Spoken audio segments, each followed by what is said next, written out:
Hi, welcome to Thursday with a Friend. My name is Lawrence, and man, I have a hell of a guest today. This guy here, um, listen, JoeFest is coming up, so you got to start preparing yourself uh, for the guys that are going to be going, and we also have to be preparing ourselves for the people that would just kind of nudge a little bit more to say, "Hey, you're going to have a hell of a time." But anyway, this guy, everyone knows his voice. It's gone to JoeFest. He may he may announce something at the most inopportune time, but that's not his fault because he doesn't know who's talking. But anyway, my special guest is the voice of JoeFest, David T. Allen. Thank you so much for joining me. How are you doing? I'm doing great. Thank you for having me. It's my pleasure to be here. I'm looking forward to this. And I know we make jokes about the most inopportune time for you to announce something, but it is absolutely crazy. Again, you can go watch my Joe Fest video, and literally in the middle of talking to Ed when they were moving, um, not Savage Crucibles, the football, the college football guys. They were moving them For the upstairs, fourth, and yeah, Ed saw me, and he says, "Chat with me," and then here you come. I and you laugh about that, but it is true because I know Talking Joe, Mark Seddon, also was doing an interview with Brian Flynn of Super 7, and I made an announcement. He kept me in the video interview that he did with Brian Flynn on his channel, and he says, "David, you should watch this interview. There's a special guest in here. I think you'll like." And it's me making an announcement up in the thing. He's right on the floor. So yeah, I do. Unfortunately, it happens. It's just that's the way it goes. I was actually talking to someone and they got aggravated when your announcement came on. And I don't know who it was. It was a vendor and he got super aggravated. And in my mind, all I could think of was like, it's his job. It's not like he walked directly up to us and like inserted himself into the conversation. He's just doing what he needs to do, which is announce. That's what he's I don't know if you're paid to do, but that's your job at Joe Fest is to announce certain things. And I It's was a like, it's a part of my duties as one of the managers of JoeFest. Ed's not the most like front forward individual. People know that he's the owner of JoeFest, yeah, but he's not the most front forward individual. So I'm basically like the face of JoeFest, or like you said in your interview, the voice of JoeFest. yeah, Biggest cheerleader. I deal with all the vendors. I help with the load in. I help with the load out.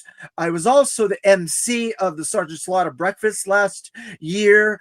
And when there's some sort of emergency or safety thing, I will also get involved and make sure we have the yeah. proper people there for those safety things. So I do a lot of different things with the show. I help with guests and things like that as well. Yeah, and Ed's not, I know when I've said, "Hey Ed, is it cool if I get a pass?" And I have a couple other guys that do YouTube. He's like, "Yes, please let me know because I don't follow ToyTube. I don't know who's in the Joey community, who's coming up in YouTube or whatever. So please, you need to let me know so I have an idea of who's doing what and everything because you know Ed is more of a, at least in my opinion, from the few times that I've met him and I've talked to him, he's the guy that he put on a convention because they shut down JoeCon and he wanted to keep his friends still coming. Um, and he loves to do that for everyone. And again, I think that's what makes it great. Yeah, it's a family thing. It's a community thing. It's all of our best friends, all of our GI Joe friends in this community, people that you would want to hang out with and enjoy this brand and enjoy a weekend with and do fun activities, buy toys with, and talk about exclusives with that are there, and go to cool panels, how to make a GI Joe or an interview. I might be doing an interview with someone on a panel, or Seth Green or something like that. It's supposed to be our like kind of vacation every year. A lot of the Joe Bros, that is their vacation every year. They go there for that reason because it's what they enjoy and it takes their mind off of their everyday life. And that's the experience we are trying to encourage and engender with the community. Yeah, and again, I think they do a wonderful job. And I tell everyone, hey, this is a show you need to go to. Again, if you don't buy anything, and I already see my moderator Ed is in there, and Ed's like, you keep saying that, yet look at all the shit you bought. I know, but if I didn't buy anything, I would have been. I'd have a blast because of all the people that I met in 24. That was the first year that I went, and I had gone to PowerCon, so I had met Ed already, and I met a couple other people. But that was the first time of actually meeting these people that you talk to, and especially as much as I'm on YouTube. Um, and then 25, it was like, I cannot believe it's been a whole year. It seems like it was just last week. Yeah. And here I am already looking forward to what we're like 4 months away, right? Just over 4 months four away. months away. Yeah. So I am super excited. But before we get into this, let's say hi to everyone in the chat. 34 people watching right now. Everyone, please hit the like button if you haven't. Also in the description, there is a link to David's YouTube channel and his Instagram. Head on over there. Hit the subscribe so you can see every time that he's popping something. And I'm sure there'll be a lot of JoeFest talking coming up in the next 4 months. But anyway, let me say hi to the chat. We got Same Time Toys coming in here. Clint Jorgensen. We have Paul Morales. We have Go Joe. We have GI Bro, who has the best guns in the community. We have Krusty O Crow jumping in saying, hello, Punk. Hello, Super Dave. What's going on, you glorious, chatty bunch? We got Michael Gene Fleming. HK Viper is here. We have Crash, who has been a member for 30 months. So you get the, where the hell is it at? Fucking Phil Collins. Poor Phil Collins. He has no idea. He's a punchline here. Nor does he even care. Guy has so much money. He doesn't care. Troy Bleaford, Beardy McBearderson jumping in here. We have Matthew Matson, my first moderator with his. This is the guy we're trying to get to come out. Ed and I cannot get him to come. He always has an excuse. I don't have money. I'm going to DFW because it's 2 minutes away from my house. Not an excuse. Nolan, which makes us Toy Tube official. We have Gunpowder Nitro saying, what's cracking, y'all? I don't feel like I've ever seen you before. So you know what you get? The new people. Wait a minute. Oh, wait a minute. You gotta understand, man. I never even saw these assholes before. And I've seen you before. I apologize. I just like playing that. Izzy Trevi. Some of these people I think are from, not to interrupt, Larry, but some of these folks are from my channel as well. I hope so. I hope you get some people, coming over here so they can learn a little bit more about you. Izzy Trevi is here. We have Machine Man, SCS Dog. I know I saw someone else that I didn't recognize as I was kind of going through this. We have 610 Yojo Daddy saying, what's up, Punk? What's up, Super Dave? Glad to have this pair. Y'all smash that like button and subscribe. Yes, please do. Evil Dookie. We have Bobby Wold. You also have your Central Florida show too, right? Yes, we will discuss that. Don't worry. We have Action Figs. Again, the moderator that says, oh, you really don't need to buy anything yet. Look at all the shit you have. I might be buying less this year because right after I'm driving right down to Orlando for a week with my daughter, her mother, my ex, and my and her sister-in-law. So it's gonna be interesting. Maybe you can come visit me. I'm in Central Florida.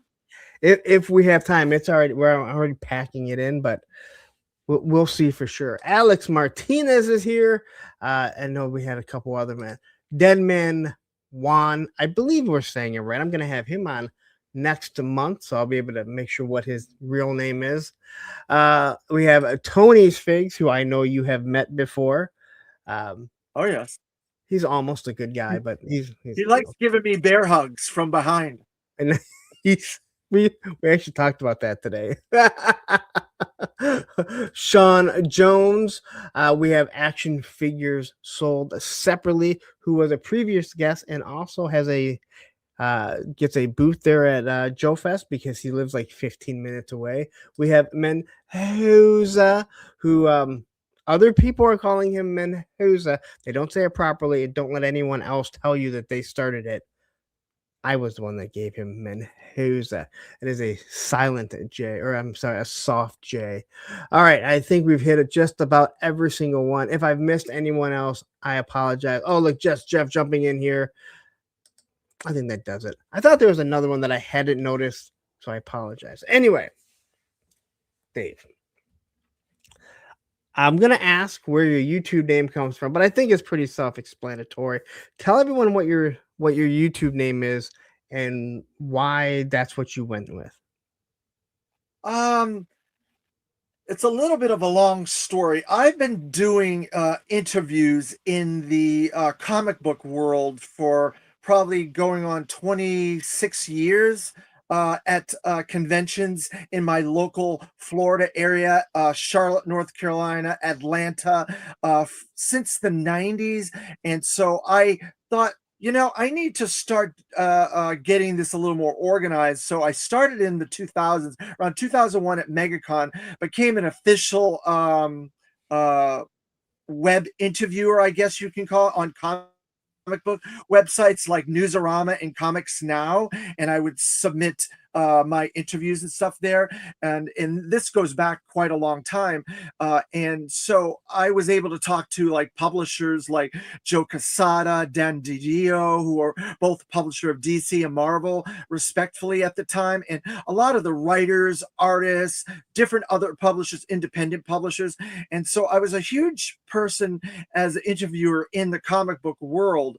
And when I realized that there was a larger G.I. Joe community, around 2010, I started to get into the G.I. Joe community, started to go to Joe Cons and so forth. But I kind of stood back a little bit. I kind of hid away a little bit to see how the community was, how it worked and stuff. And so I started to get to know a lot of the people in the G.I. Joe community for about, I would say, 6 or 7 years, from about 2010 to 2016 or so. And once I started to get to know them, and I became a member of a lot of the groups at the time on Facebook, like the Renegades, Ara, Vintage and Modern, the Rec Room, and so on, I learned that there were prominent people in the community that were bringing content and bringing products to this community that I wanted to talk to. So I started doing interviews on those groups and my own Facebook page as the G.I. Joe New News Review, which is new news and review at the same time. And then I started doing product reviews, comic book reviews, and I just thought it kind of all made sense, and it was a package name that could encompass all these different elements. And a lot of the people in the community that were doing YouTube channels at the time said to me that, Dave, you do such great interviews, your content is wonderful, but on Facebook it gets buried. The moment I post an interview, the next guy that comes along bumps my post down one, and then the next, and the next, and the next. So they all encouraged me to move to YouTube. So a couple of years ago, I moved to YouTube, and we're doing very well. We're on our going on our 300th, towards our 300th episode, and I'm enjoying it, and it seems like everybody that's on our channel is enjoying it. And I have a lot to offer. I have a lot of what they say, fingers in a lot of pies in the G.I. Joe community. Not only my connection to JoeFest, my own collecting, my YouTube channel, my comic book background, and so forth. So I have a lot of things in many different pies, and I think I can offer something to people. And a lot of my content is different than the typical review. We see the brand new classified figures that are being reviewed right now by everybody, and that's all it is taking the new Lifeline, the new Hit and Run, the new Big Lob, and reviewing those figures. And I was like, well, if I'm going to do something like that, I have to change that. I can't just do what everybody else is doing. And it took me a little while to figure out what was different that I could do and I could offer. And so I've now done my reviews are a history, a deep dive into a character or product, not only from the past, the vintage version, the classified version, and the fact that I'm doing my classified reviews way later after everybody else. I know everything that happens. I know what is difficult to get. I know why something has to be put into the retro line. I know what Lenny and Emily and BMAC and Tony and other creators that have worked on the brand have said in interviews and panels, so I can incorporate all that history into my reviews, and it gives a much more layered, in-depth history into those reviews for those characters. And I cover comic book news, and I cover all the current events as well, and I get interviews as well, just like you are doing here with me.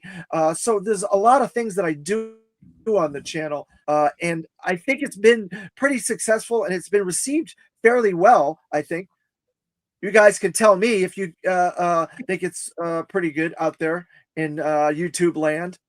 Gunpowder Nitro said he said it's good. You don't say anything bad about people, and I don't either. I'm as positive as they come. Yeah, I always got to that with a straight face. All right, so do you mind me asking, how old are you? Where were you born? Where'd you grow up? And like, what was your family life like? Did you have siblings? So I'm 52. I don't look my You know what? age. No, I honestly, like talking to you, even seeing you at JoeFest, I've always thought, and again, I've got it my whole life that I seem younger than what I am. I was gonna think like you were maybe in your 40s, early 40s. 52. Okay, you're older than I am, which is Yeah, it's all due to trying to be positive, keep stress away from my life, and enjoy my life, because I don't want negativity in my life. I don't want stress. So I think that's the key thing, is trying to keep those elements away from you, and then you maintain a youthful aura about yourself. You can't help your biology, you can't help your genetics, so things could happen. And beyond that, I do the best I can in my life and try to stay stress free. And that's why I have a fairly youthful aura about myself. But I was born in a town right outside Boston, Massachusetts, called Lowell. My family were a bit of gypsies, and I've mentioned this many times on my own interviews and things like that with other people. We moved a lot when I was young. Every year and a half, we would move to a different place. Not only in the town that I lived in when I was young, but then we moved states as well. So we moved to New Hampshire, and I lived in 7 places in a 6-year span in New Hampshire. And I moved to Florida, and when I was about 16, and we moved to 4 places in Florida as well by the time I was 16. So by the time I was 16, I probably lived in about 14 or 15 places. wow, that's nuts. That's nuts. Like I mean, I live, in all honesty, 3 miles from where from where I grew up, and I mean, I think we moved there when maybe I was like 4 or 5, maybe 5. I went to elementary school. I was there all through high school. I moved out with, one girlfriend, and then my kid's mother after that. Like, hey, I haven't moved very much, so that's crazy when I hear people that have moved around. So what was your family like? Like, what were your parents together? Did you have siblings, like built-in play friends? Yes, I do have. That was the one thing I could say. My mom and my dad were together the entire time. They never get divorced. I have 4 siblings, and I am also a twin. So I have a twin brother, identical twin brother. And that is why my fascination with the Crimson Twins are so strong, because I was like, wow, somebody on TV that represents me. But they were a little bit nefarious, obviously. They were smart, but they were a little nefarious. And I played that pattern with the Tomax and Seymour out with my twin brother, where we would have fake fights and we'd punch each other. Oh, God, you hurt me. Oh, God, you hurt me. That shtick that they created in Sunbow. We did that as children. And the thing about my mom and dad are they're much older. So I didn't have the typical relationship with my father that most kids have with their father. He's several generations older than me. He had me and my siblings very late in life. And so we weren't able to do the things that you would normally do with a father.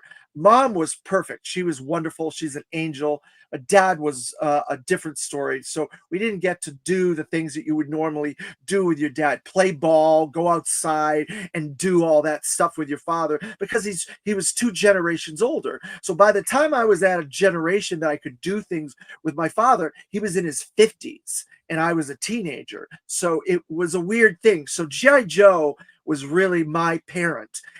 The morals, the messages that Larry Hama instilled in the comics, and in the messages with the toy line. That was really my childhood growing up, reading comic books and watching G.I. Joe on Sunbow and a lot of the other cartoons in the 80s and late 70s and 90s as well. But mom was an angel. She did everything she could for us. She had 4 children. Mom had a lot of children very young, whereas dad was a lot older than mom. She had a lot of us children very young. And so she maintained the house and took care of us while dad worked. And my twin brother and I, we both had different lives than most kids. We both have medical issues and stuff like that. And they took care of us and made sure we had the proper health care and the schooling that we needed as children, and made sure we had food on the table, a roof over our head, regardless of where we lived. We did move a lot. I went to 5 high schools, 2 elementary schools, dozens of lower tier schools as well. And you can tell by how I speak, I'm very comfortable speaking. I'm very easy to get along with and make friends with and stuff. Because I've moved so often, I made it kind of almost a skill of mine to make friends fast, to make good friends quicker. And I'm a very good communicator, where my twin brother was not. He's a bit introverted, and I spoke a lot for him. He didn't speak hardly at all, and I spoke too much. So I kind of made up for that for him. And so it's a weird relationship. All right, so you have a twin brother, but you said you have what, 2 other siblings? 3 other siblings. 3 other siblings. Okay, so your mom got pregnant 4 times, but was lucky enough to have 5 kids. Actually, no. My younger sister is with my mom and another person, and then my older sister is from my dad and another person. Okay. My mom and dad only had me, my twin brother, and my little brother. So what's the age gap? Now I can understand your twin brother's probably minutes, but what are the what are the other ones? Are they within close within age? Yep. My younger sister is a year and a half older than me. My younger brother is a year and a half younger than my twin brother and I. And then I'm older by 2 minutes from my twin brother. Okay. And then so my older sister, we kind of lost her. We don't know where she's at. She's disappeared. We don't know where she is. I don't know if I'll ever see her again because we've lost her. And now that my dad is gone and my mom is gone, we don't know if we'll ever see her ever again. Oh wow, sorry to hear that. So you had built-in play friends for sure, especially having a twin brother. Yeah. And I can't imagine. I know my ex always wanted to have twins. Literally, quick story. My son was the first grandchild born after my grandmother passed away, and we actually found out what we were having the day she passed away or the day after. And we were standing there, and we're all at my grandmother's house, and my uncle has twins, and my ex said something about how she wishes she always had twins, and literally right there, my uncle goes, "Hit her in the head, just hit her in the head." Twins are a weird thing because I can a lot of work. My great uncles are twins. In my family, it seems to go at a diagonal angle. So my mother's uncles were twins. So then my mother skipped my mother's generation, her sister and her brother, and she had twins. So I think one of my siblings are going to be the ones having twins, or one of my siblings' children might have twins. So it kind of goes at like an angle. It's weird. Yeah, it's I know I have other friends and I know people that have had twins and it seems like so much work I don't even want to think about it. So, do you remember like as a kid, like what was the first toys you remember? Not the first toys you fell in love with, but like do you remember the first toys that you can remember playing with? And I think like for our generation, I'm 50, I just turned 50. Uh I feel like it's Hot Wheels, more Matchbox than Hot Wheels, Adventure People. Do you remember like the first toys that you can actually remember? Yeah, I had all that stuff in the 70s, and stuff like that. Because there was so many of us kids, we just were lucky that we got some brand new item at Christmas, and then we got a lot of stuff from Toys for Tots and the churches and donations and stuff like that. But we got a special toy every year. But the toys that I do remember distinctly first getting as were Masters of the Universe, the bulky Masters of the Universe with the Okay. weird torsos in 81 were the first ones I could remember distinctly getting and asking for. And that was before G.I. Joe. So, what was the first do you remember like the first property that you fell we didn't know what properties were. But do you what was the first brand? Like what was the first toy that you fell in love with? Not like the first I mean it could be the first toy, but do you remember like the first brand you fell in love with?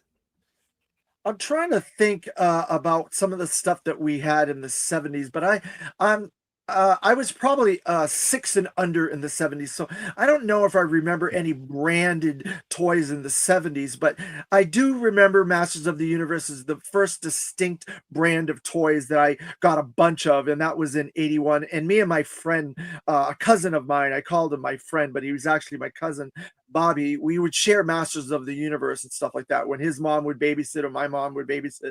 And that was the first branded toy, I believe. And that was before G.I. Joe. So did you fall like so I mean we had Motu, which is Master He-Man is what we called it. Then we had G.I. Joe, we had Transformers. I mean, this was all the stuff that we had. Was there a specific brand that that you fell in love with over everything? I know obviously for me it's G.I. Joe. There's some people that they just loved everything. Like they had a bunch of different things. Was there one specific one that you gravitated to?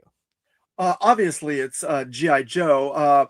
One Christmas, we got the Fang, a Destro, and a Cobra Trooper to share between me and my twin brother. And so those were our first G.I. Joes, and we got into the comic and we fell in love with Larry Hama's writing and what he was doing. I liked, obviously, the Sunbow animated series. I saw the first miniseries on Nickelodeon, and I think it was 83. And so I was like, well, yeah, we've been getting these toys for a couple of years now. We've been reading the comic for a year now, and we've seen the ads for the comic book on the toys and stuff like that, on different cartoons and stuff like that. But I think G.I. Joe would be the number one toy that really got me into the whole world of the toy worlds. So I gotta say this: when you said you started reading the comic and you fell in love with the comic and what Larry Hama was writing, and you said then the Sunbow came out, and it I swear to God, as you said, I like the Sunbow, but I literally could hear Dan Larson saying, "But is it canon?" Which was just to show. The thing about GI Joe is you have to understand this. If you've been in it as deep as I have, as long as I have, you'll understand there are three trains of thought on GI Joe. Yeah, There's the toy group, the people that are just in love with the toy and lived by those file cards. That was their canon. That was their Bible on GI Joe, was those file cards. There's that group. Then there's the comic book group, the Larry Hama comic book group, which the true I canon. firmly fall into that group. And then there's the Sunbow group. And then there's people that like all of it. I love all of it, but I Me am too. definitely more in the firm of the Larry Hama comics group. So you can be a fan of everything, or you can be a fan of one of those, or two of those, or whatever. But that's how I see it. No, I agree. And again, to me, I like when it comes to a real American hero, it's Larry Hama. He created it. That's just my opinion. But again, Sunbow, I enjoyed it. It was pretty quirky. I made no bones about it. I'm not a fan of Cobra La, although I have all the figures, and I actually think they classifies them some awesome stuff. There's so many different things, and we'll come back to that because I think at the end we'll probably talk a little bit about GI Joe. So as you're growing up, you have a younger brother. You said it's like a year and a half. Is he into GI Joe? And is your like are you guys playing together? I mean, obviously you and your twin brother are, but is there There's divide? definitely a disparity. There's definitely a disparity between my twin brother, me, and my little brother. My little brother was my father's son, and he was more into sports, and he was more into the things my father. There's always that child that is your father's child, and a child that's the mother's child. And my little brother is my father's child. He did read comics with us, but he only read comics that were like strong characters like Thor, Silver Surfer, Superman. He was into these strength, powerful type characters. So he joined us in the comic book area for a period of time before he discovered girls and sports and things like that he could do, because we were into sports when we were younger. We were on baseball, t-ball teams together and little football leagues together and stuff like that.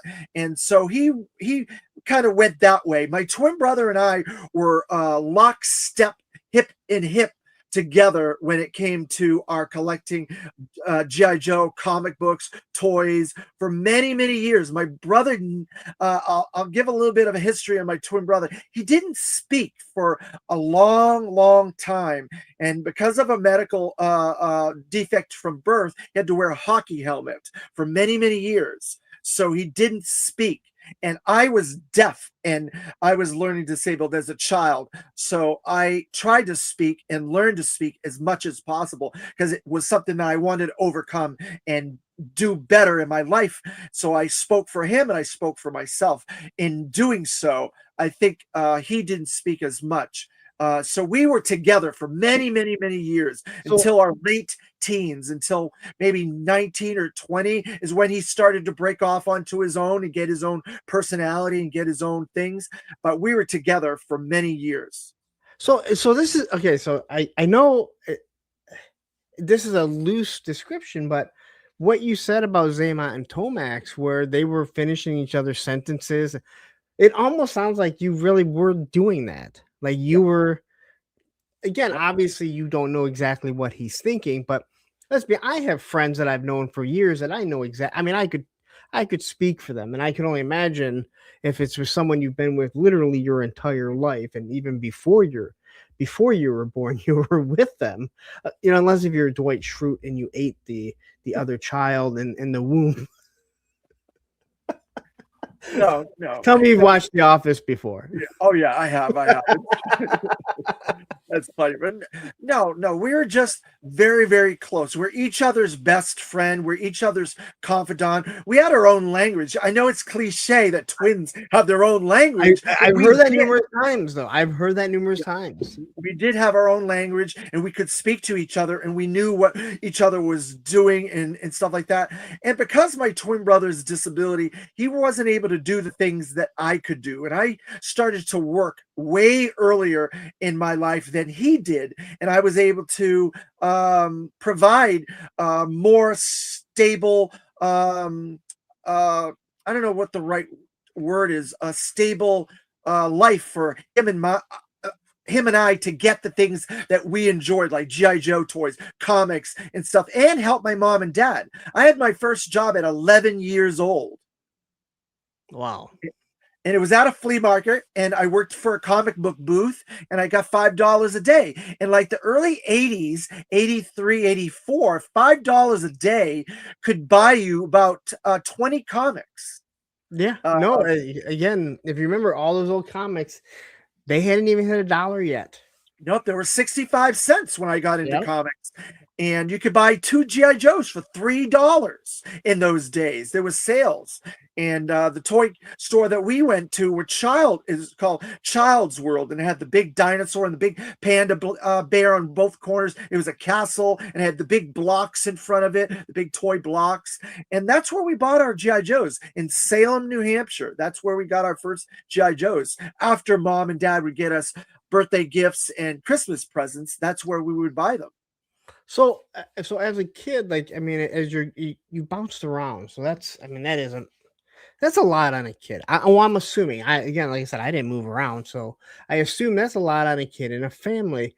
As you go from, elementary school into, I'm assuming you went elementary school, which for me went up to fifth, and then you have sixth through eighth, which was middle school. Were you still playing with toys? I mean, you and your brother are together, so I Yes. feel like most of us, when we went into middle school, we didn't tell people we played, but we still did. And then years later, we find out we were all still playing with toys, at least in the high school. Was it something you guys hid, or was it something that it didn't really matter? No, it didn't really matter because we found like-minded kids that were into the same stuff I did. And I was also into sports as well, not Okay. only doing the things with my twin brother and collecting comics and toys and enjoying my life. I was working and I was into sports. I was in on a swim team when I was very young. I started in Salem on a swim team and I won a bunch of ribbons on the swim team. And I was also in cross country and I did running meets outside of school. Privately in the community. They had running meets, and I did that and got a lot of ribbons and awards that way as well. So I had a fairly full life when I was young with my twin brother and things like that.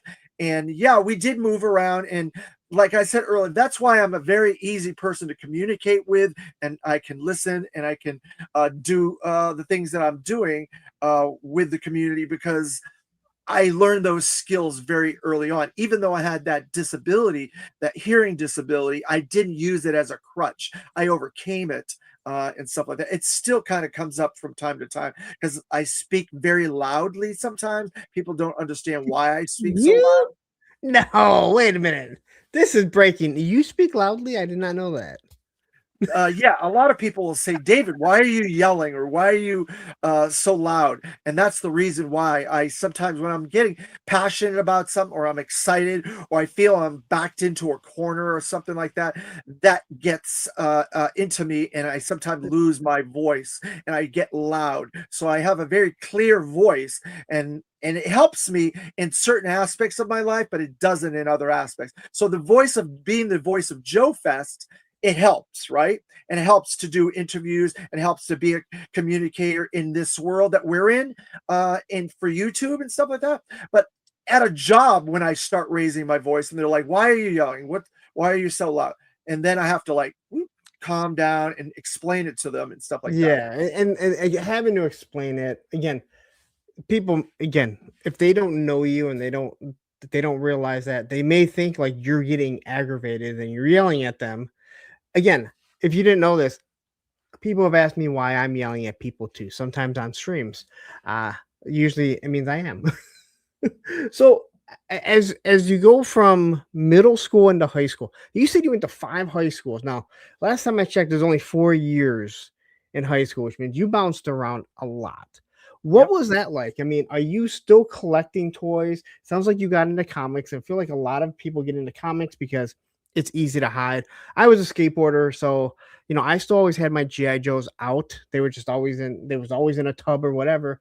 Again, we were already at the bottom of the barrel in the 90s, early 90s. Skateboarding was the bottom of the barrel, so none of my friends were going to be like, oh, you have GI Joes. We always went to the toy section, but we were always riding our skateboards. What were you doing? Were you still running track? Were you still Yeah. swimming? Yep. And now I were you was. still buying toys, or are you like Yep. putting it aside?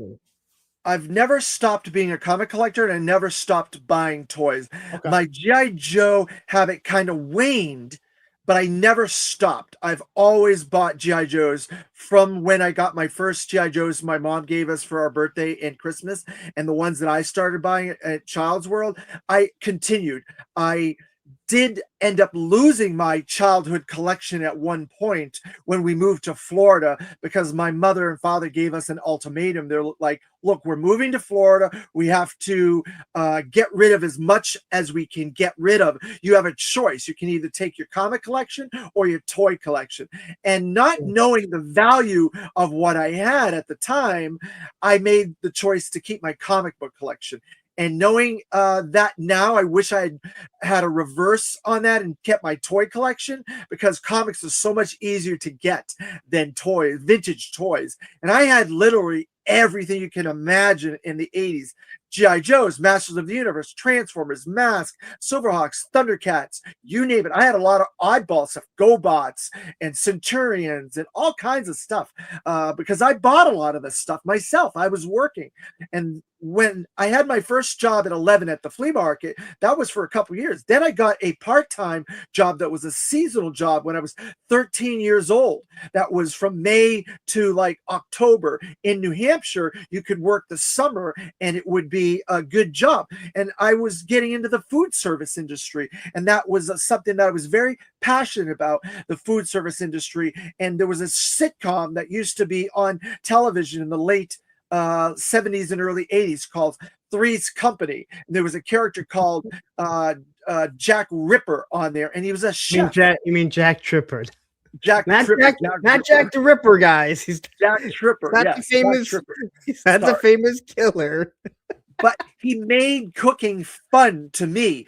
It was always so much fun on that show. And I was like, that seems like something I could do. And I got into the culinary arts and I worked my way into a lot of restaurants and learned all the jobs. And in school, I focused on food courses and I took every course that there was available. They created courses for me in high school because they ran out of food courses for me to take. And then I got a scholarship in high school early for college to go to culinary school, and I became a chef, and I started a year earlier than everybody else going to college. Obviously it was not a college course. It was more of a what do they call those type of things if you go to like mechanics school, or I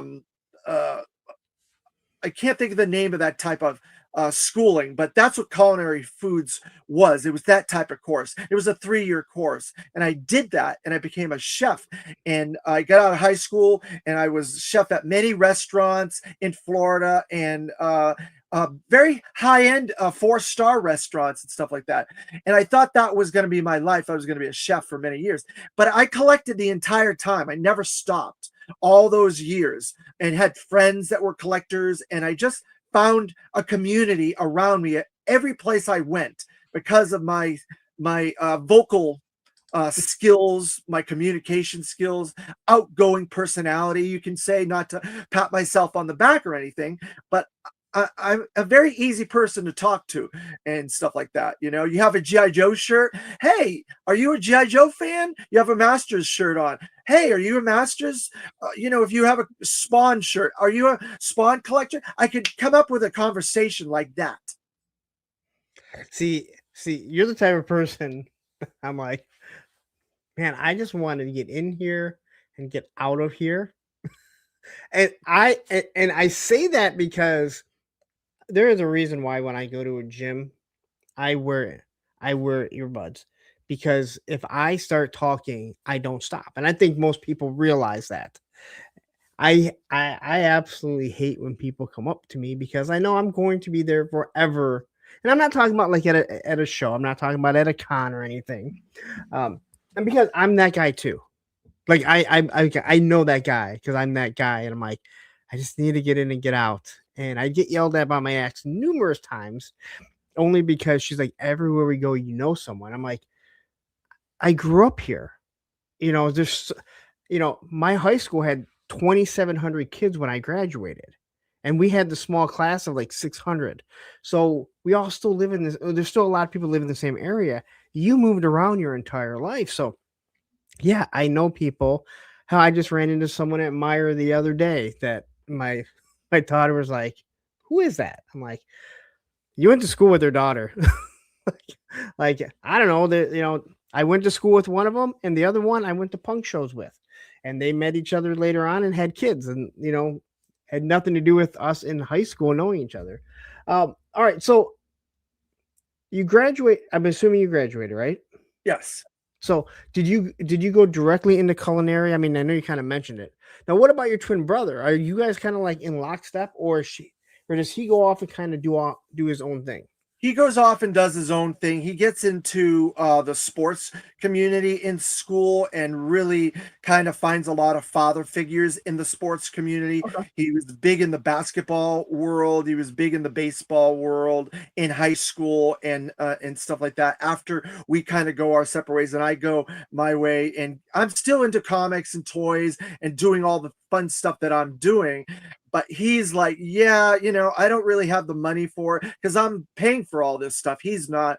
And so it's a little bit weird that he's sharing this stuff. And we lived together for 6 years when we were in our older teens and younger 20s. So from about 18 to 24, we lived together as roommates, but he was doing his sports thing and working in the sports world and stuff like that. And then he kind of went off and got into film criticking.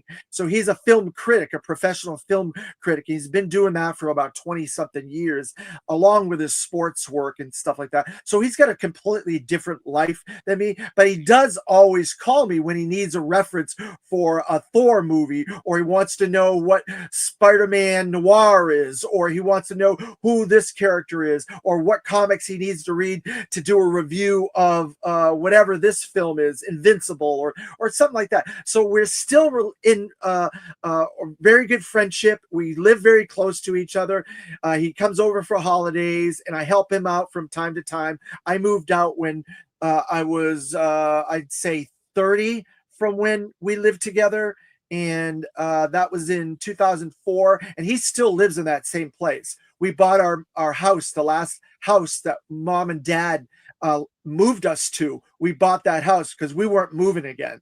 And so we bought that house, him and I did, and he still lives in that house. I moved out, and now I live on my own, and I have my own home, and I have a different life. But we're very, very close to each other still, and our families still as well. So even though like you said he got into sports and he does movie, so you guys are both doing some sort of media. Just Yes. I mean you're in, and don't take this the wrong way because we're kind of doing the same thing. Nerd stuff. Which Yeah. is that we do geek stuff. We don't really do nerd stuff, all right? Nothing that we do is smart, all right? When I think of nerds, I think of smart. There's nothing smart about being into G.I. Joe or Motu Well, or I don't know if I agree with that though, because of my hearing I'm disability. not saying you can't be smart. I'm not saying you can't be smart. I'm just saying that's not a smart, like when I think of nerds, I think of like mathematics and Yeah. reading, like literature, like that's what a nerd is to me.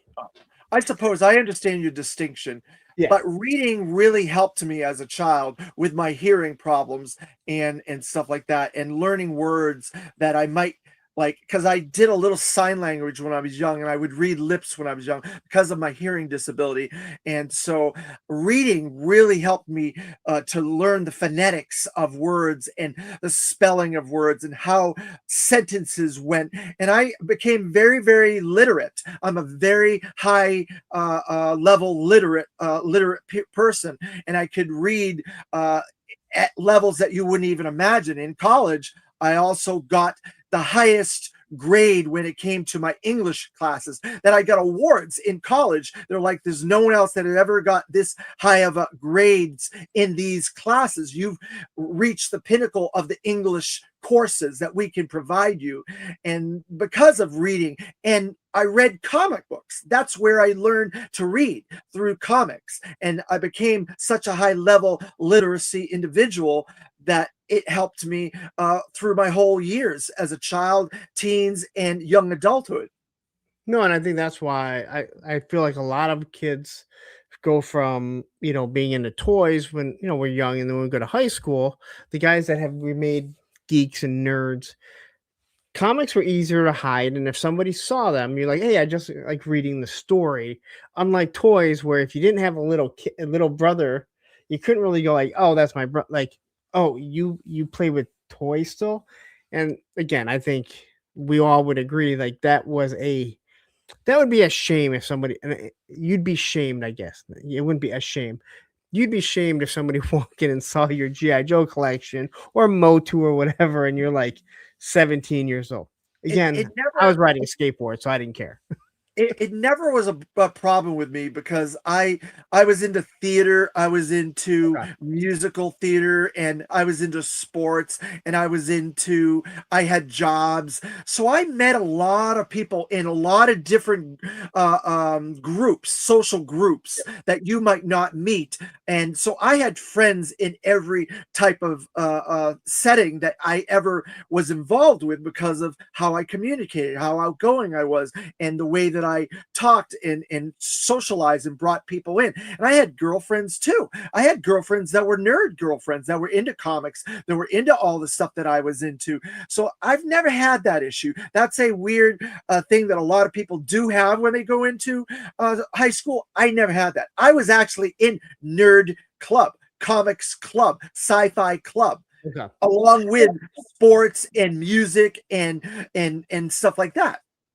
No, and again, I feel, and I say this all the time. I go, if you take away what somebody says to you about trying to shame you. Like no one could ever shame me into skateboarding or punk rock because I fucking loved it. So there was no shaming in what it's like I don't really care. Like I I lost my mom when I was 13 and people say, "Hey, you fully changed. Like you fully changed. You were like this really happy-go-lucky kid. Now you're really cold." Now maybe that's true. I can attest that I was cold. I don't remember being happy-go-lucky. Um but it's one of those things where you're like, I never cared what people said, and that's what I try and teach my kids. And they're not like me. Um, I know a lot of people see Olivia and they think that she's like me, and she is in many ways, but she also has more feelings than I do, which is good because I don't think everyone should be as cold hearted as I have been. But yeah, if you don't let people and you're proud of what you do, Yep. them trying to shame you goes away really quickly. Right over my head. Yeah, and that's what I used to always like when I would tell people soccer sucks or something sucks that I don't like. And they go, "Well, what if I told you skateboarding sucks?" I go, "Awesome. It doesn't change how I feel about it. I want you to push back and have a backbone and say, fuck you, dude. I love soccer." For the record, soccer is the worst sport ever. I still stand by that. You can't take anything away from anybody that they're passionate about Yeah, because your opinion doesn't matter.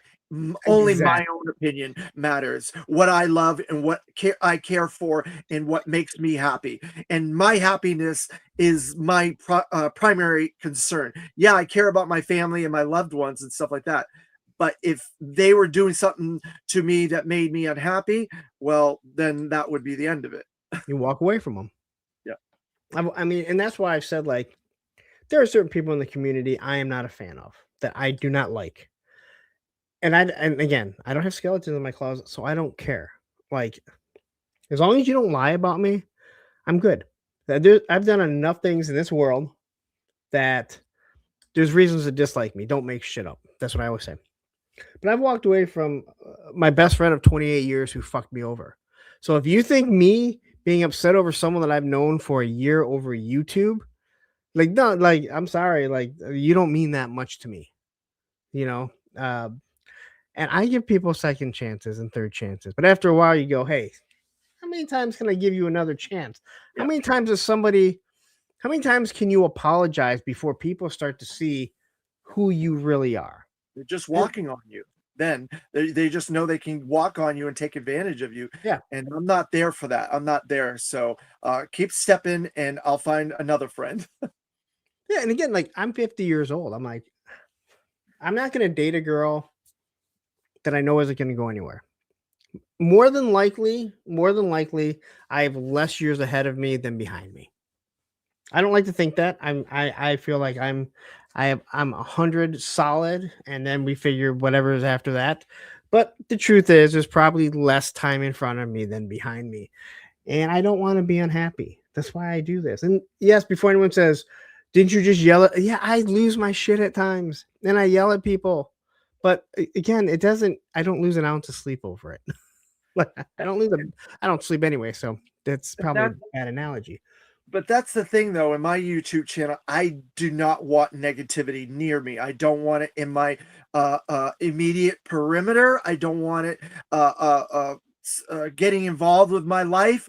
And the people that I am involved with, I am very deeply involved in this community. And I know all the people that you know, and you know all the people that I know. It's a very niche community. We all know everybody's business. So when I hear negative things, I'm like, that's none of my business. That's between you and that individual. I'm staying out of it. And I don't want it to be brought to me. So I am very particular on my YouTube channel to keep that away from my chats and stuff like that. And you can go in there and watch because I don't want it. I know as a part of JoeFest, as a manager of JoeFest, I hear a lot of things and I see a lot of things, and I have to be very careful what I engage with JoeFest, because Ed is a wonderful, wonderful guy, and he's given me this opportunity to help him and be in this community in a larger position because everybody in this community comes to JoeFest. It is the event of the year for this community. It really is. Nothing against any of the other shows, but JoeFest is our Super Bowl, the G.I. Joe community Super Bowl. And so I have to be very careful. So I gotta first off, Tatsi says at this age better to invest in toys than dating. I agree 100%. And Action Fig saying, I know what you mean. I'm 60. Okay. So you just said something, and I know Tony's Figs was in. I hope he's still listening, and he'll know what I've had to talk to the guys at Circle of Jerks in our chat and said, hey, I would also love to blast people on Facebook because they ask some dumb questions. I hate, and you may feel differently. If you can't do a simple Google search before you come and waste and fill up my timeline, it drives me nuts. And I want to say something. There's been 100 times that I've wanted to say something very rude to someone, and instead I just answer it nicely, and I'll get oh, thanks so much, and like, I love your content. Well, if I'm a dick to them right away, I may have just lost someone who follows the channel. And you do a show with somebody, and let's just say him and two other guys on the Circle of Jerks, and not the one that's already been here, I've had to tell them, hey guys, gotta calm down on the Facebook, because our show is growing. The show is growing tremendously. People know it, and they start realizing that, man, every time I say something, there's a dickish comment back. People are going to start tuning away. And we don't want that. I'm not saying never say anything, because I'd be lying if I never said I did.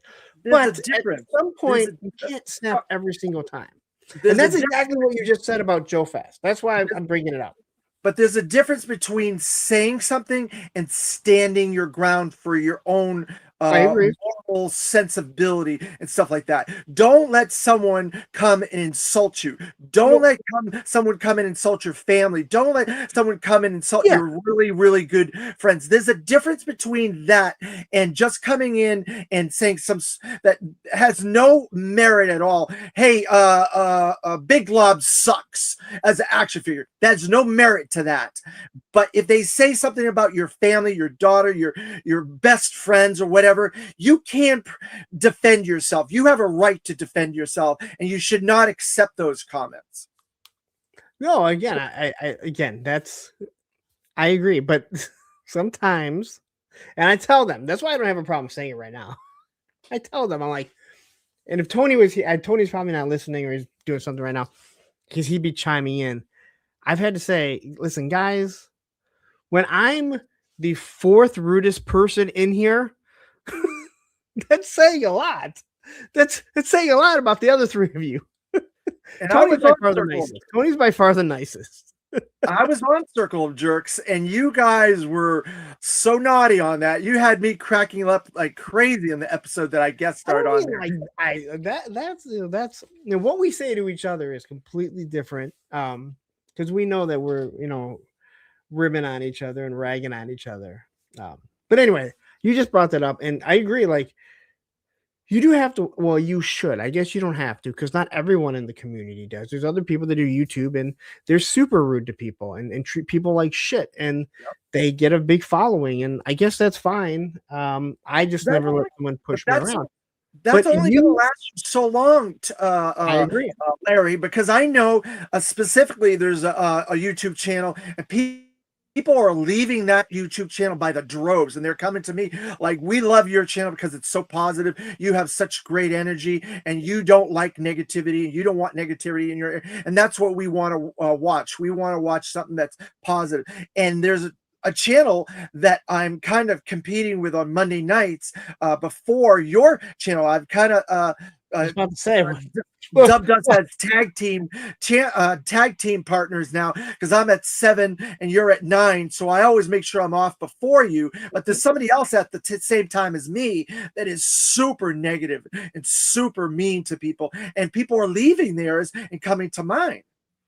yeah, and again, everyone has their own, like, they like different things, but again, whether you, and again, this, and this is why I think it's very reassuring. You're very self-aware, like how I act. It also represents Ed and JoeFest, That's correct. because you, like you said, you're the voice of JoeFest. People associate, and whether or not you wanted to be associated with it, that's irrelevant. You are, and the fact that you are very self-aware that, hey, if I'm rude to people and I treat people like shit, and I'm like this in my live streams and my videos, well, people will take that out on JoeFest and on Ed and think, wow, well, you hired that guy or whatever, you let this guy manage things, and he does stuff like that. So I just wanted to mention that. I was very, very, again, I liked what you had to say. Anyway, and Gunpowder Nitro says you get more bees with honey. That's I think you just want to use the bees little. You couldn't have said it any better than that. That's exactly it. When you treat people respectfully and you listen to people and you hear people and you let them be who they are naturally and don't criticize them and don't hold them to like a standard that is impossible. Hey, you can still talk to your friends and say, that might not have been a cool thing to say or whatever, and be respectful with your friends and stuff, and listen to your friends that know you and you know them, so you can have a better rapport with them and stuff like that. Because I'm on also Toy Talk Live on Sunday afternoons with Terry Ruin and Dan Thompson, and sometimes we get into heated discussions about stuff and things come out, and I'm like, crap, we shouldn't have said that, or we shouldn't have done that, or whatever. And it's in the passion of it in the moment. So things do happen, and you have to be aware of those things and make sure that you are careful.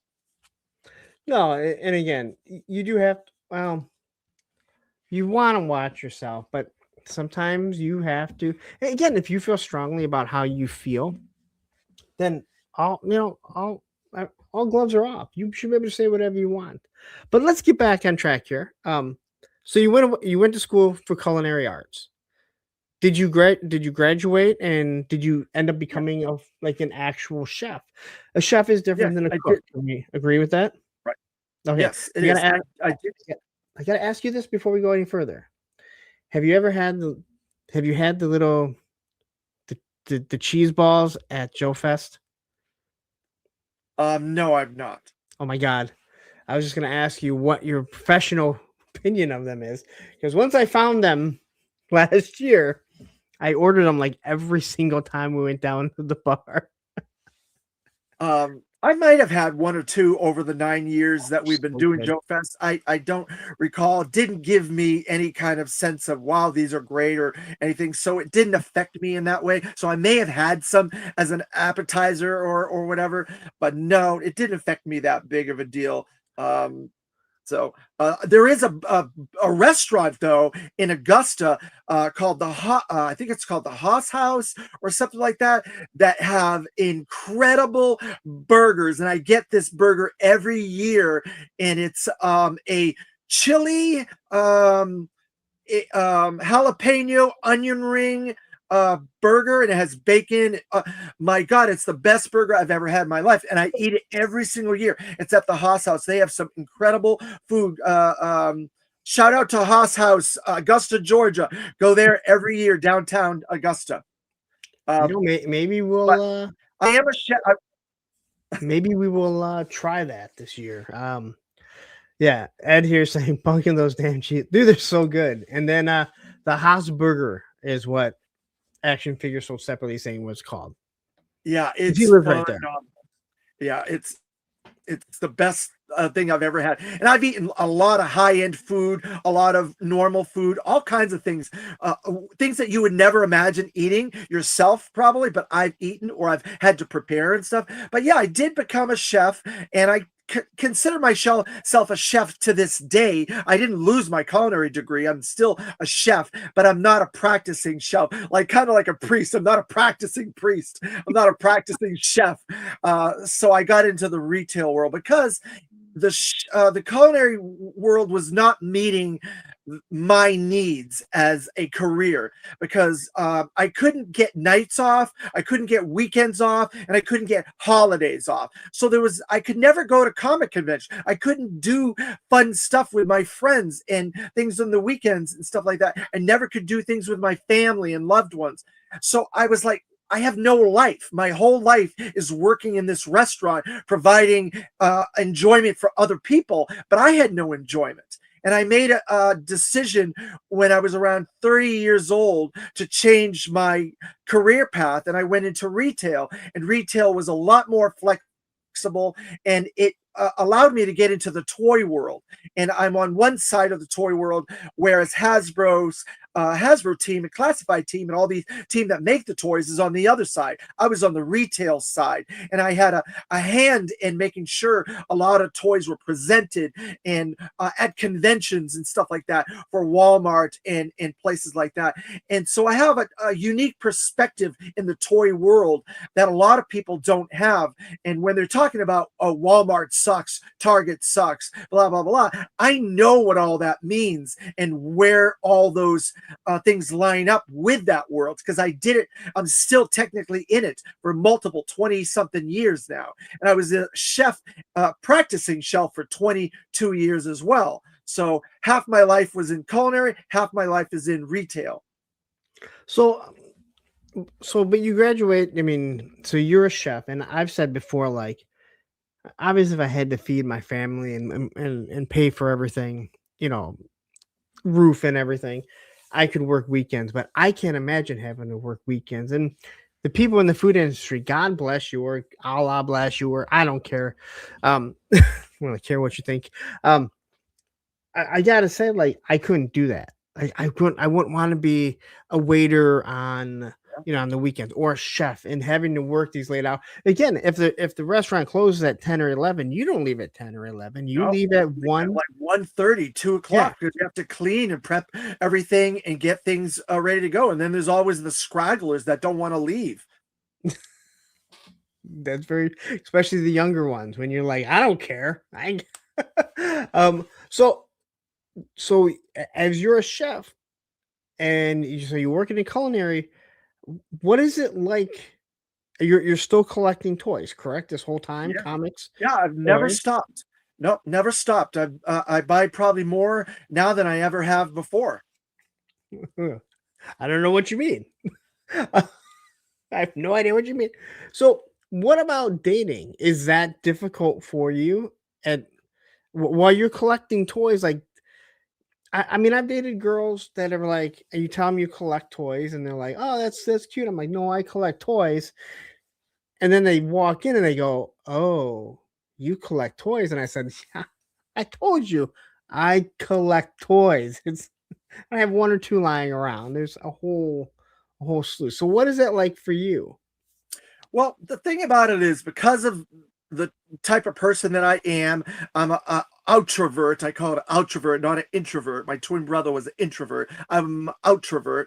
I am very easy to talk to people. I can bring up a conversation regardless. So I had girlfriends since I was before middle school, maybe 6th grade. I had girlfriends, and I had girlfriends up until I was about 30.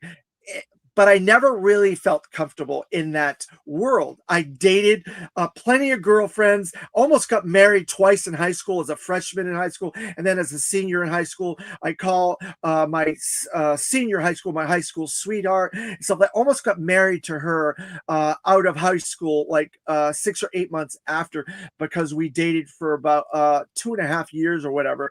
And I never felt comfortable dating and stuff like that. It just didn't feel right to me. And so I dated plenty of women all those years, since I was probably 12 to 30 women that I dated, and I never felt comfortable. It's never found the right person that I was like, yeah, this is the person. Even the 2 people I almost married, I thought, this doesn't feel right. What is wrong here? Why don't I feel comfortable? Why doesn't this seem like the right thing for me?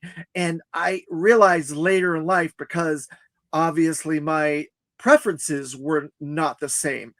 And so I never got married. I never had children with any women, and I don't have any children to this day, and I'm not with a woman to this day, because I never felt comfortable in that world. And so, yes, they knew that I was a collector. They knew I was a comic collector, a toy collector, and it never bothered them, because I always found girls that were into comics, or girls that were into the same sci-fi stuff that I was into, or the same anime movies that I liked, Akira and things like that.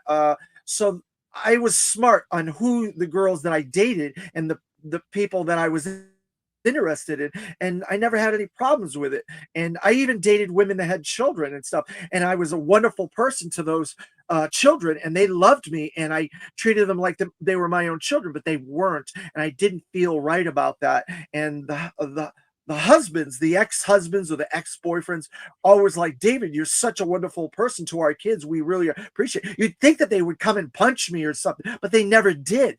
They always treated me respectfully, because I treated their children respectfully. But it's just, I never had that. That was never a part of my plan growing up. And it still isn't to this day.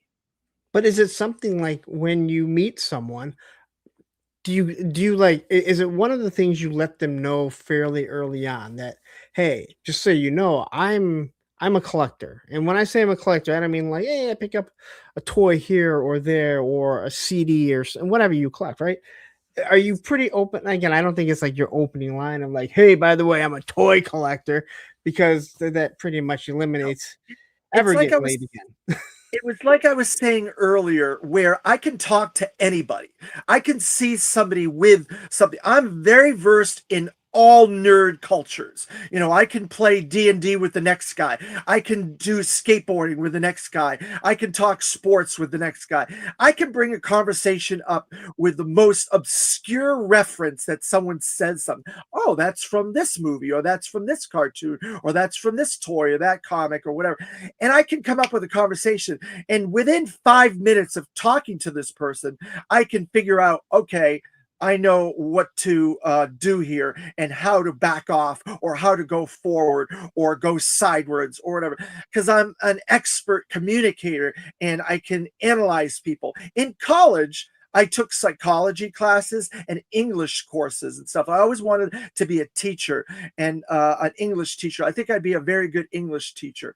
But so I'm very versed in social cues, because I read lips as a child with my hearing disability, and listening to people, I specifically stop to try to hear people and what they're saying and stuff. So it's very easy for me to tell if someone's a comic collector or this or that, and then, oh yeah, I love that movie, I love that comic, that's a cool comic, and I talk about the writers or the artists, or I can do that very easily.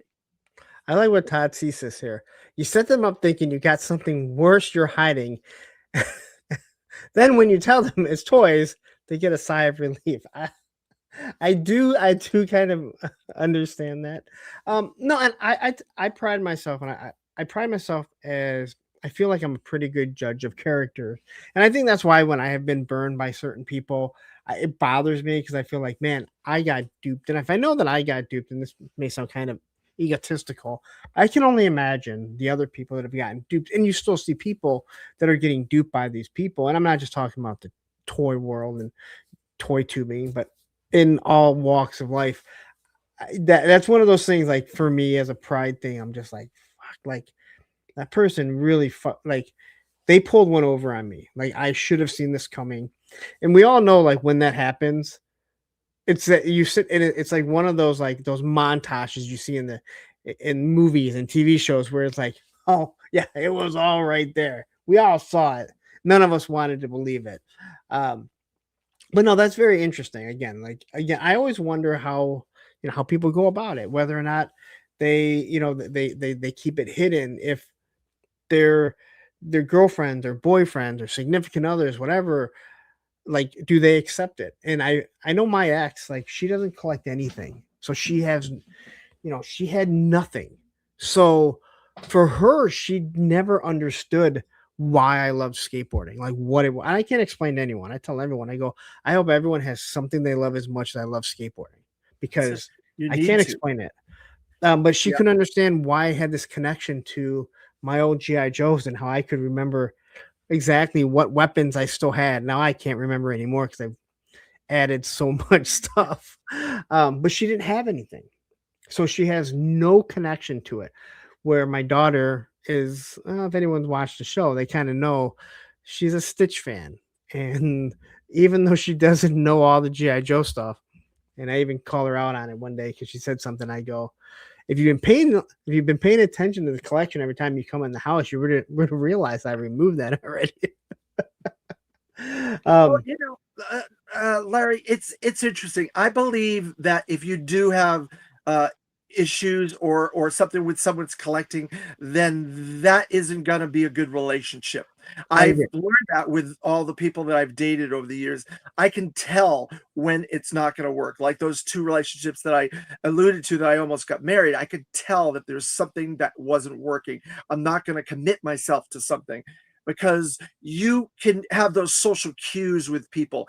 And the people in this community, I do have issues with people in this community, but nobody knows who they are. There's only probably one person that knows who the issues I have with certain individuals, but I keep my business very close to my vest, and I do not announce my private feuds with people or my issues with people because that's not what my laundry is for me to know only. I do my own laundry. I don't need you to know my laundry. No, and again, I think that's what makes everyone so different, and I love it. And again, I think that there are people that are more like me who I don't hide who I don't like because again, people will say like, "Well, you just can't hide who you don't like," and I'm talking about in my entire life. Again, I have. It's not that I can't. I just I don't want to put the energy towards acting like I like someone if I don't. I've said this before. Like, if you meet me at JoeFest, again, I love to talk to everyone. Like, but if and I'm talking about people that I've established a relationship with, or a friendship, or a non-friend, just some sort of relationship. If I'm giving you like one word answers or just I'm nodding my head, I probably don't want to be there with you. That's correct. That's a And it's social cue. okay. Yeah, it's okay. We all don't have to like each other. That's We all right. have to be on the playground together. That's why, there's a lot of people at Joe Fest in the toy world and in toy creators that I don't like. But I'm not going to go somewhere to a convention that is someone else's place and say something to them. It's the wrong place. Now, I don't back down from things that I say if somebody came up to me, but I am not a I'm not a fan of Larry Flynn. Is that right? No, not Larry. What's Brian Flynn? Brian Flynn? Larry Flynn owned Hustler. Brian Flynn. I'm not a fan That's of a what totally different guy. I know. He's actually dead, but he's in a wheelchair. Yeah. I'm not a fan of what he's done and things that he said. But I'm also not going to go out of my way and say something to him at Joe Fest because that's just rude. It's first off, that's not the place for it. It's not my property. It's not my convention. It's not my show. It's someone else's show. You should have respect when you are somewhere else. Yep. It's easy enough to just not like somebody and walk by them. So it's like your playground. You have a right to do whatever you want in your playground and your house. But when you're in someone else's house, you definitely have to have a couth, and you have to have respect, and you have to understand that's what that is. And if you don't, then you need a little bit more help than probably you realize.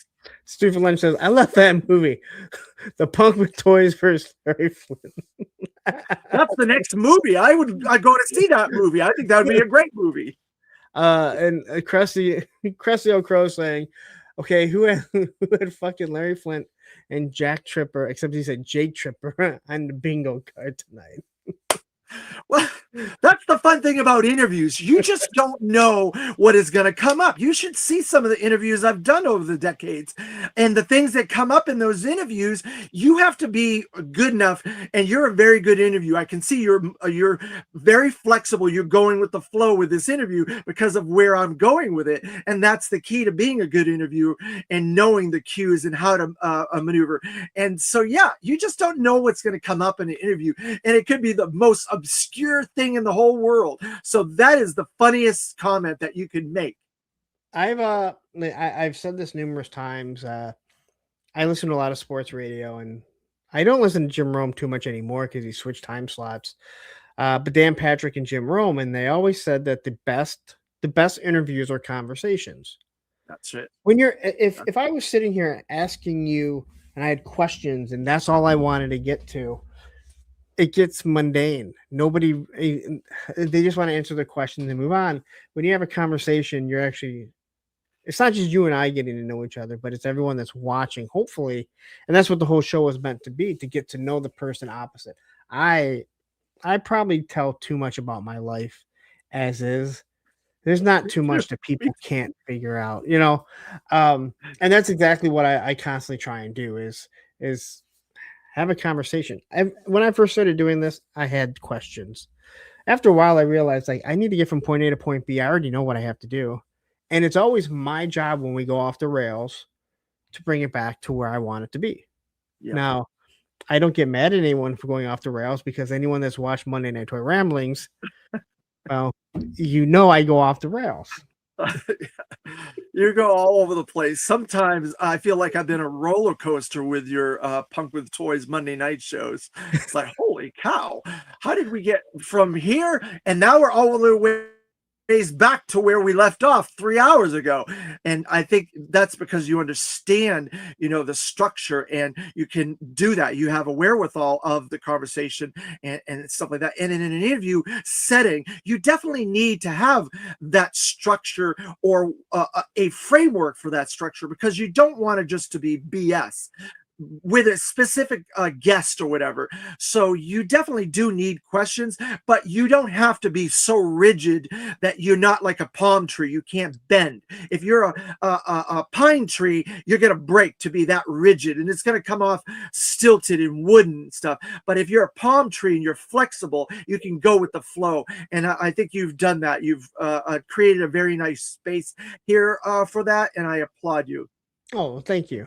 No, and that's just it. It's, again, I want to do, and again, this whole show was made from literally watching Geek Dad Life and Toy Anxiety, and seeing all these people in the chat, because they'd have 200-300 people, and I'd always see people in the chat, and I'd always wonder, like, what is their story? There's no way I'm the only one that wonders what their story is.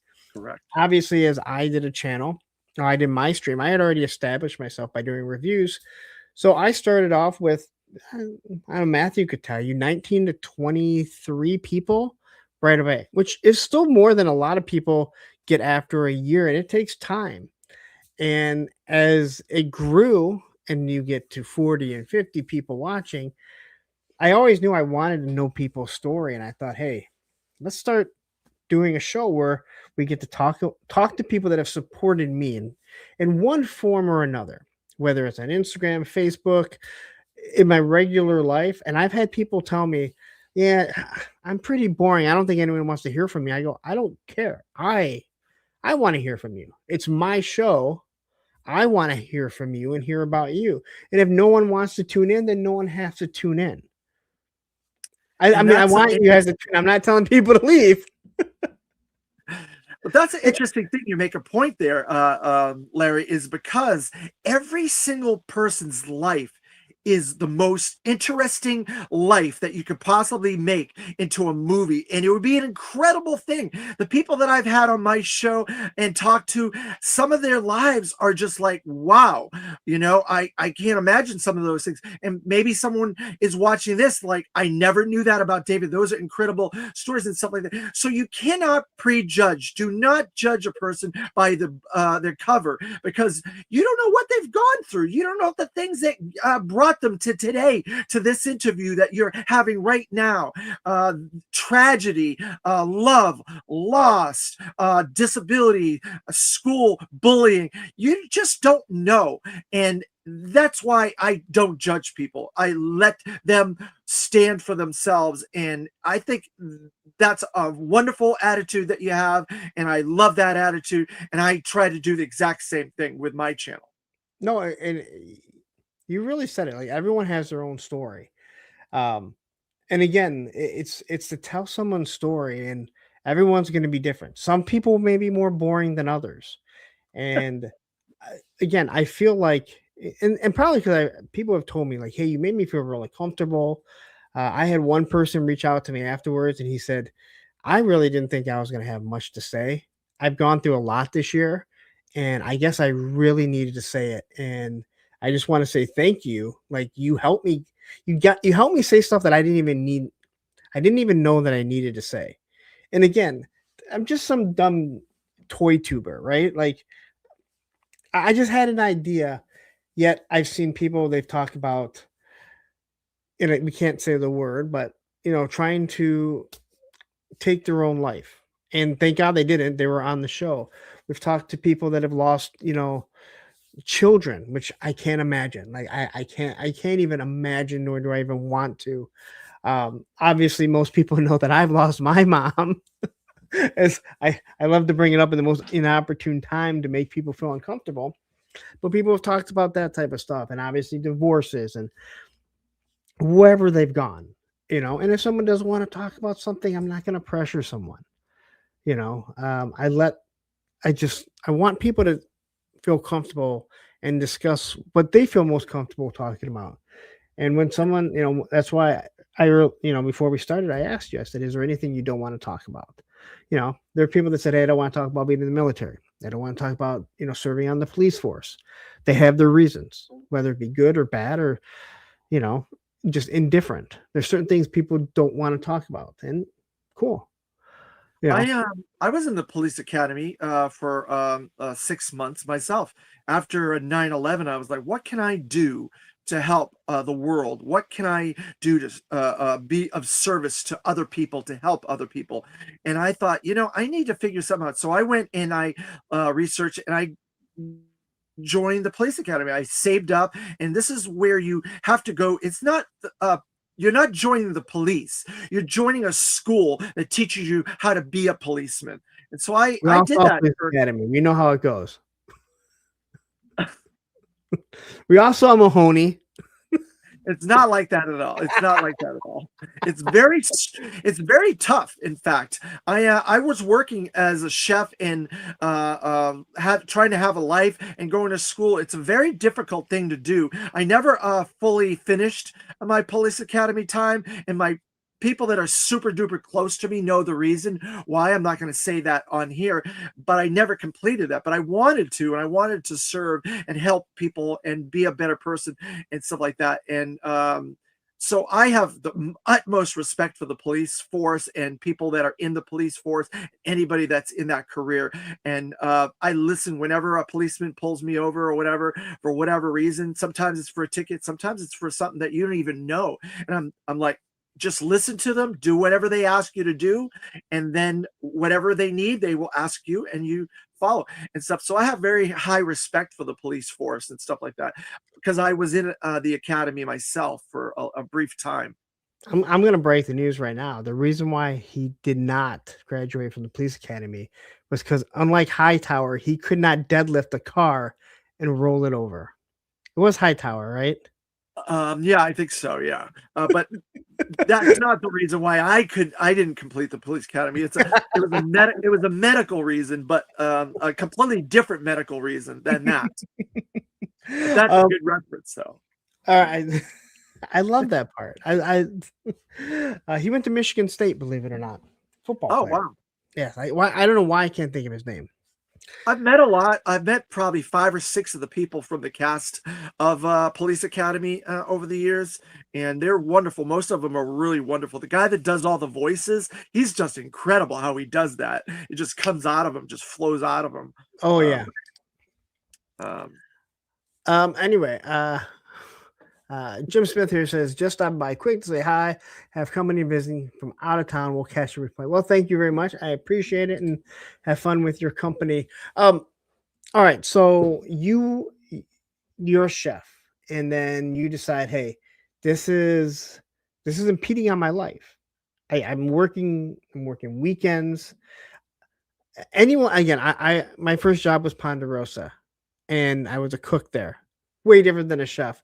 But I remember how filthy. I mean, when you're working till 11 o'clock as a chef at Ponderosa, and you're gonna go skateboard after, but you're like, I have to shower because I'm so disgusting, and all you're gonna do is go out at 100-degree heat and sweat. You know how dirty and filthy it is. So oh I yeah. can't imagine. So you decide that, hey, I'm done, and I'm going to go on to retail, which I feel like you gotta kind of tell me a little bit, because when I think of retail, I think of long hours and weekends again.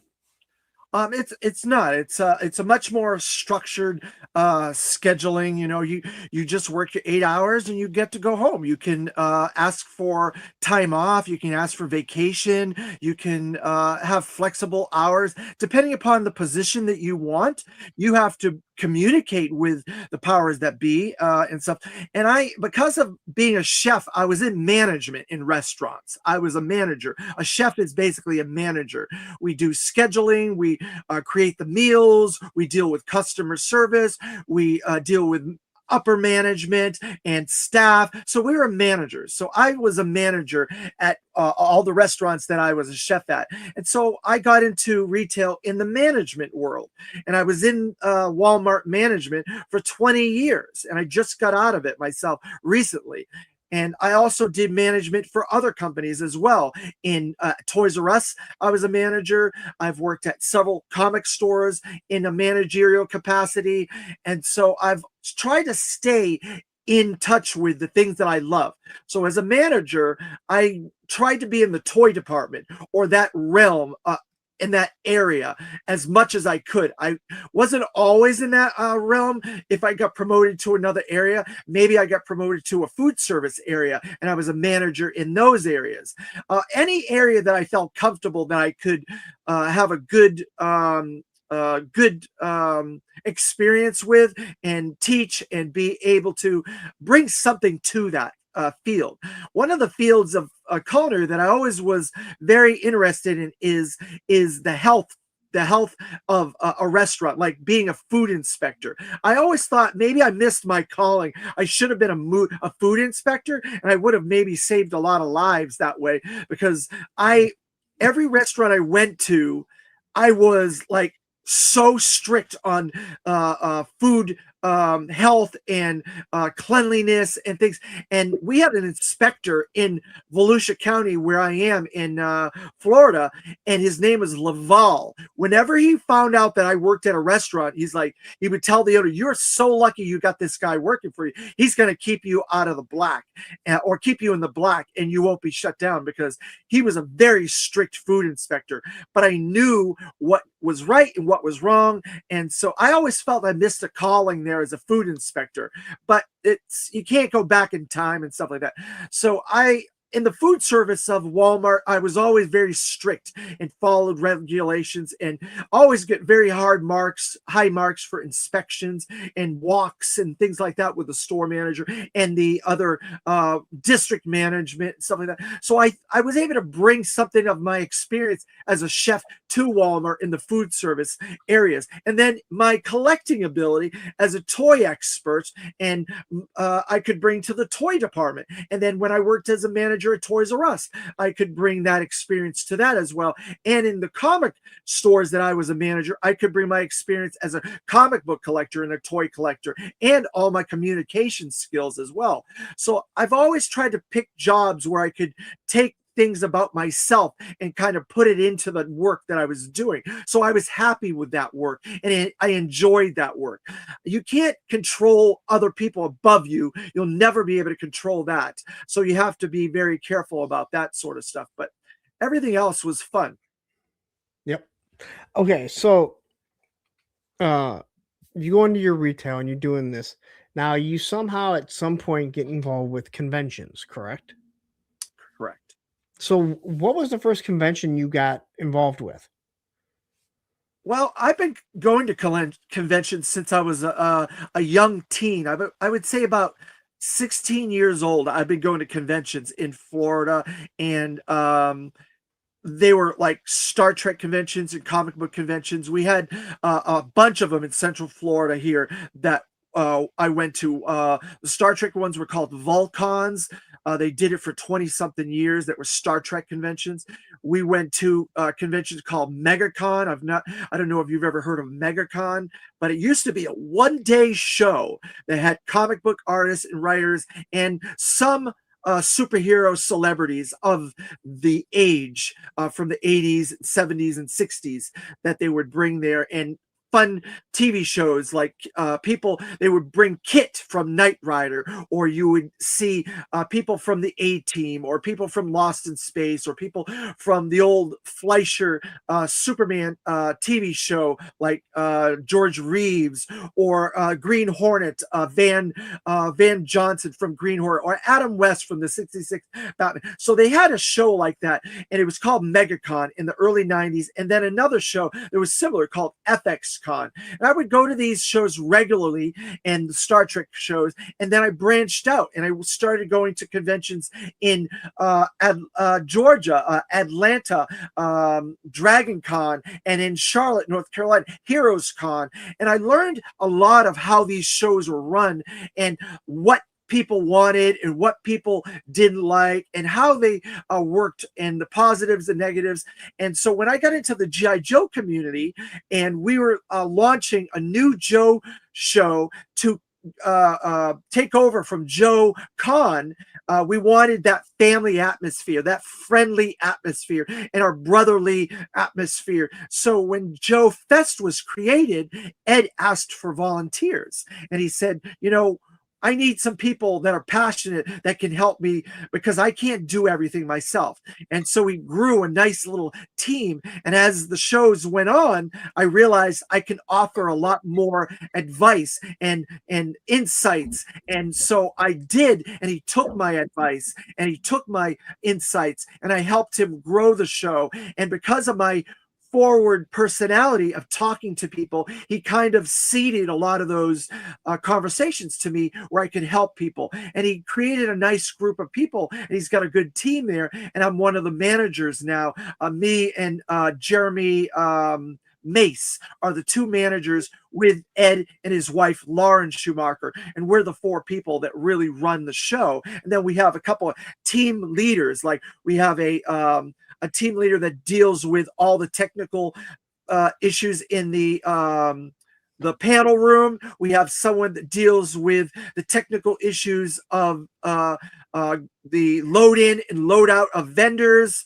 I do that, actually. We have someone that does a lot of the Wi-Fi technical stuff in the show itself that allows me to speak as the voice of JoeFest. We have someone that's in the front of the house that deals with ticketing, and that's part of it. We have a social media person that deals with it. We have a person that deals with the lanyards and a lot of the public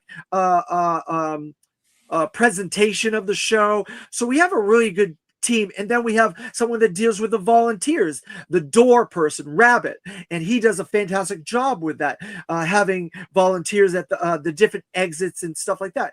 So Ed was very cognizant of who could bring certain pieces of this pie to JoeFest to make it a very wonderful family experience for everybody, for every aspect of the show. The vendors make money. The guests that are coming in there have a wonderful experience. The guests that we're bringing, like Sergeant Slaughter and Larry Hama, they have a wonderful time as well. And the community as a whole is it's has a respectful aura about the show for the community as well. So it covers all those bases. And it's because Ed asked certain people to fulfill certain roles. And I feel I've really grown with the show and become a major part of the show. Most people know me from JoeFest and probably don't know my channel that much or my background, but know me as the voice of JoeFest more so.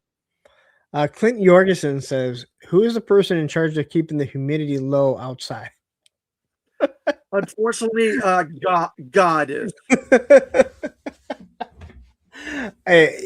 Again, it's like I'm from Michigan. It's humid here. It is not close to being as humid as in Augusta, but I know last year we had a bunch of high 90 degree with like 60 or 70 degree humidity days, and I'm like, this is just preparing me for Augusta. Yeah, it's a good thing it's not in Florida because you guys would be like pulling your hair out of your head with the humidity and stuff in Florida. I took the kids, my son and my daughter down to Orlando a few years ago. I think it was June or July, maybe it was August. And my ex, she was like, "It's gonna be really hot." I'm like, I don't care. I don't care. It's hot here. It's gonna be hot there. You're supposed to be enjoying yourself. So, as long as we go there and have a good time, I don't care. And for the most part, my daughter and I had a good time. My son, he's at that age, and he doesn't see things yet. Maybe he will as he gets older. Hopefully, he does. But yeah, I think people would complain about how humid it is in Florida because it's bad. It's not as bad in June or May or bad too. April, but it gets pretty bad towards, I would say, August, September, October is where we get a lot more rain. So the mugginess and the humidity is at a fever pitch at that point. It's hot in June, but I don't think the humidity is as bad yet. Yeah, well, once it starts pouring and then it dries up in an hour later. All right. So you start working with Ed, working with JoeFest, and obviously you worked your way up. You also are putting on your own show, correct? Yes. Yep, that's correct. I learned a lot from Ed, and I've learned a lot from my own experience. And we were going to do a show last September was going to be our show. We started working on it in 2024, but several weeks before the show, my father passed away. And so I just could not deal with the show at that point, and I had to postpone it. And it was supposed to be at the end of September. And I had a lot of support, and I have a team and a partner for the show. It's called the Senflow Joe Show. And it is we moved it to April 19th of this year, and our primary guest is going to be Mark Pennington, designer of the vintage GI Joe line from 87 to 89. And we have a whole lineup of guests and some fantastic vendors, and I've tried to make it a really nice experience. It's only one day. It's the same as how JoeFest started. JoeFest started as a one-day show, and it's grown to now 3 days over the 9 years. This year will be the first 3-day show, and I hope to grow my show slowly each year back to back, and have a nice experience in Florida as well for GI Joe the GI Joe community.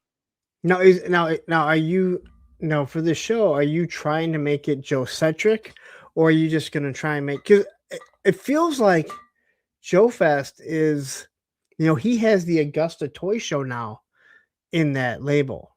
I feel like he's starting to not He's start. I mean, broadening. it's been doing it before. I mean, the past 2 years I've been going, but he's starting to branch it out to be like, hey, Yeah. it's not just Joe centric. It's He's definitely broadening the show's parameters to encompass more properties. Like last year was very heavily centric, along with G.I. Joe Masters of the Universe, and we had a lot of independent toy companies. Eternity of Dreams was a huge vendor there last year, and so this year we're moving into more Thundercats themes and X-Men animated themes with Larry Houston and other people from Thundercats, Silverhawks, and Tiger Shots from Rankin Bass. So we are trying to broaden and grow the show year over year to appeal to a bigger audience. I think in the future, our 2010 show, we have ideas for that to grow it even more and bring in another group of the fan base, and it'll blow the socks off the previous 9 years. This year is going to be a phenomenal year. We got an incredible lineup of guests for Joe Fest, but we're already working for 2027. We've already got the venue. We've already got 8 or so vendors already lined up. And I'm gonna ask because people are gonna ask: is the venue moving? I cannot speak to that at this point. That information is Ed's information to share. He's the owner of the show, so I cannot share that respectfully. But we are now working on 2028's show. We're that far ahead that we're working 3 years in advance now, because we want to have the best show. We want to grow the show. We have to have conversations. We got to talk about how the show can grow, where the show's best position is to grow. And so those conversations have been going on, and I'm going to let Ed make that announcement when the time is right. I know he posted on Facebook today that the dates are locked in for 27. That's the 10-year anniversary, and you guys are already Yep. he's already working on 28. And he keeps throwing stuff out there about moving the venue. That scares me, and I've said it to him, and I say it in the post. The one thing that makes Joe Fest so special, it's not the show, it's the hotel that allows us to do what we want. And that's because we don't really cause problems. And being there till, again, it's 4 days of hanging out with your friends till 2, 3, 4 o'clock in the morning. It's very special. Being in that same place, knowing that the lobby, both lobby, upstairs and we get to do whatever we want, and then we walk back, and then we're good. If it does move, I hope there's still that same feel, that same. We're all still going to be in the same lobby. They'll let us do whatever we want, and what I mean by that is let us hang out there as late as and just bullshit, because that's what's made this so much fun the past 2 years. It's not a mystery. It's not anything that I've kept a secret. That I have my own personal opinion. This is not Joe Fest's opinion by any means, so I do not want anybody to think this is Joe Fest's opinion. I've always felt that the show needed to move from the venue in order to grow it, and in order to really make it like a MegaCon or a Star Wars Celebration or a New York Comic Con or a city. In order to do that, we've got to go to a hub city. And what I mean by a hub city is a city that has a major international airport, and that there's plenty of things that people can go do in and around the show. Not that you don't want the people to have a good experience at the show and have a good experience around the show and so on. But in order to grow the show, you have to go to a hub city. And it's not a mystery that I've been wanting the show to move to Atlanta. That is where I would prefer it to move. But this is my opinion. Again, it's my opinion. It's not JoeFest's opinion. It's not Ed Schumacher's opinion. This is my opinion. I feel that if you go to a hub city, it's going to raise prices for venue. It's going to raise prices for tickets. It's going to raise prices for vendors. And so that is the key to moving to a hub city. And I think in order to incorporate everything that everybody wants out of the show, in order to move to a hub city, we've got to move to a hub city that is a central hub city. And I think Atlanta is the right place for the show to move. I'm not saying that that would be where it would be in the future. I don't know, to be honest with you, but I would move it to Atlanta, and that would be my opinion. So something like Atlanta, again, it's 3 hours away. So it's not really far out of the way. And being one that drives there, I didn't realize till Tony and Baldy and all them flew in 24 that you can't fly in. Like you have to fly somewhere and then you take a small plane to get there, or you have to, rent a car. Who wants to do that? Just my opinion. I absolutely love. I love where it's at, but I do agree. Like you walk through there, and as big as the place is, you also realize there's a lot of space that's missing. I just fear, like I said, I don't want to go to a show where it's like, hey, here's the convention, and then here's your hotel. It's a mile away, and you're all scattered all over, and there's nowhere really to hang out. It takes away from that feel, because I want to go there and have Thursday to Monday morning, where I don't have to go anywhere. I don't have to drive anywhere. I'm here. I'm enjoying it. And we walk back to our hotel room, and the staff is like, "Hey, you guys aren't causing trouble. Be loud." The whole hotel is basically yours, and that's what to me has made it the greatest, the most fun that I've had as an adult when it comes to this type of stuff. Well, the thing about it is that personal relationship that we have with the community, the fans that come to the show fest, and it is a community. It is a community. It is a family.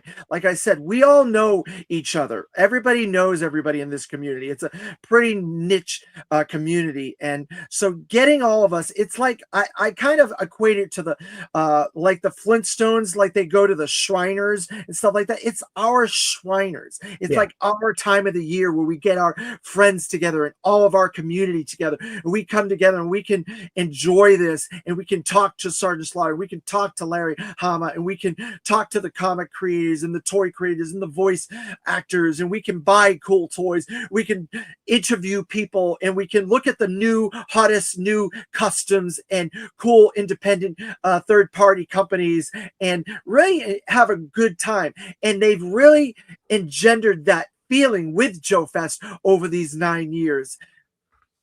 I'm just saying, if it's going to grow, if we're going to stay stagnant and stay in one place and we're never going to grow, then let's just stay at Augusta and we just keep doing the good things we're doing. But if we're going to make the show bigger and have an identity, be another like Star Wars celebration in the G.I. Joe community instead, in the toy world, then we have to go to a hub city. And I don't want to take that feeling of that camaraderie and that friendship and that family atmosphere away. We want to keep that atmosphere in the show as much as possible.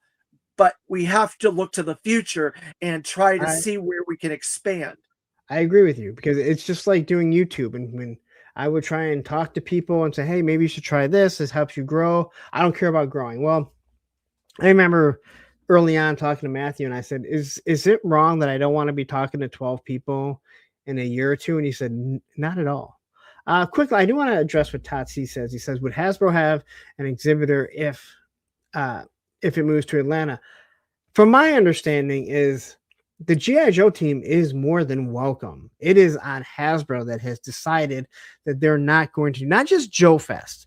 They only do specific big shows. New York Comic Con. I can speak to this if you would like me to address this, Yeah, because I'm on the inside of this situation and I know why they're not coming to JoeFest. So it's got to be a show where they have a media presence that is absolutely huge for them and an audience that is like in the hundreds of thousands minimal, and where they feel that they are having an impact and their social media is worth it to fly them in there, and they're not being undermined by third party vendors and stuff like that. And JoeFest has been mired, maybe mired's not the right word, has been inundated with third-party independent toy makers. And Hasbro does not like that because a lot of them are infringing on their copyrights. And so we've tried to just get creators outside of Hasbro's like umbrella, like, hey, Lenny, would you like to go on vacation and come down to JoeFest? Hey, Emily, hey, BMAC, hey, Tony, could we provide you a hotel and airfare, and would you be able to go to vacation and come here and enjoy the show and speak about the toys and talk to the community? And they can't legally because that would be undermining their copyright and their trademarks, which there are already a lot of companies infringing on those trademarks and copyrights, and they're in legal action with several of those people. That's the primary reason why they will not come to JoeFest. They will go to conventions like San Diego Comic-Con, New York Comic-Con, MCM London, CCXP Brazil. They've gone to WonderCon a couple times. They were at MegaCon last year for the Transformer HasLab reveal. I'm hoping they go to MegaCon this year. It's in the middle of March, and I hope we get a presence of Hasbro, because those are big corporations that are doing conventions, and they're not independent companies. We are a fan-based company that is run by a fan community, and that's why they will not go to JoeFest or anything like JoeFest. You don't see them at Kentuckiana. You don't see them at Assembly Required. You don't see them at Toylanta. You don't see them at SoCal Joe Show or the Boston Joe Show or DFW either, because all those are fan-run events. And ZoloCon, the same with ZoloCon. Okay, so that is, I mean, again, that is something that makes total sense. I didn't really look at it that way. Like, I never really thought of that aspect, but that makes total sense. It makes total sense. Again, I know people don't like to hear this because like, you're just a shill, but that makes total sense from a corporation standpoint. That, hey, you know what? And I've said this before, like when people are like, why don't they make O-rings anymore? Well, because Hasbro wants to make millions, not thousands. And whether you like it or not, their goal is to make millions, not looking at thousands to go like, hey, there's a few thousand people that love O-rings, but how many people are really going to buy them? But classified, everyone is buying the 6-inch stuff.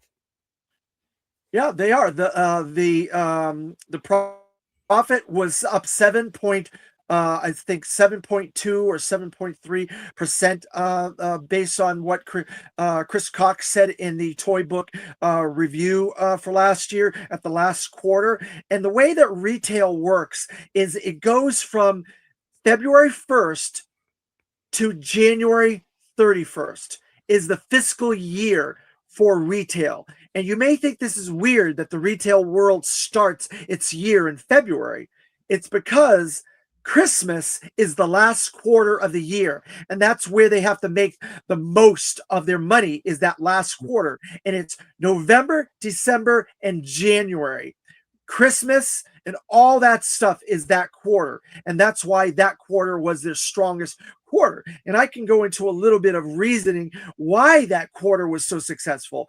These Islanders that people were so enamored with were not supposed to be scheduled till the middle of October.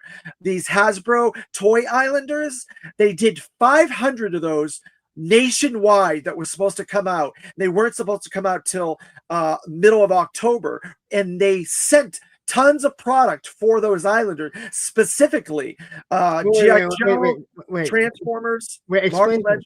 You're talking about the Walmart ones, right? You're talking about the Walmart ones. So the Walmart displays that I know, again, I live in the Metro Detroit area, and I know of 2 stores that got it. All right. And I have Walmarts all over, and these weren't even the bigger Walmarts. Well, one is, but one's far away from me. They're the ones that got the majority of the product too. So like, because it was all planned. yeah, It was planned that way because they must have a larger toy imprint where they have a more family community around them, that they sell more toys. It's all done in metrics. Hasbro knows this, Walmart knows this. So they pick those Mattel stores did the same thing. Mattel, specifically. Mattel as well. Yep. because they were on the other back side of that island. Yeah.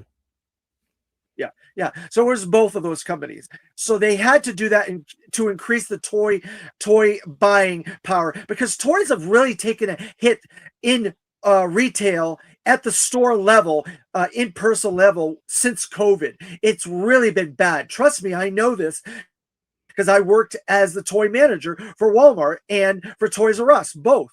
And so this was a way to try to strengthen that footprint in that marketplace, that action figure toy collector marketplace. Because right now, the toy collector marketplace has overcome the kid toy marketplace. We are now about 47% of the action figure market is adult collectors, whereas the kid collector is gone down to about 22.8% of the toy action figure buying community, or collecting community. So we've now overcome the children action figure community, the adult collector community. So those Islanders were specifically pointed to specific stores. There was only 500 of those. They were supposed to come out in October, the middle of October, and they sent the product for those Islanders. A lot of stores were putting the product out way earlier. The Islanders were coming out like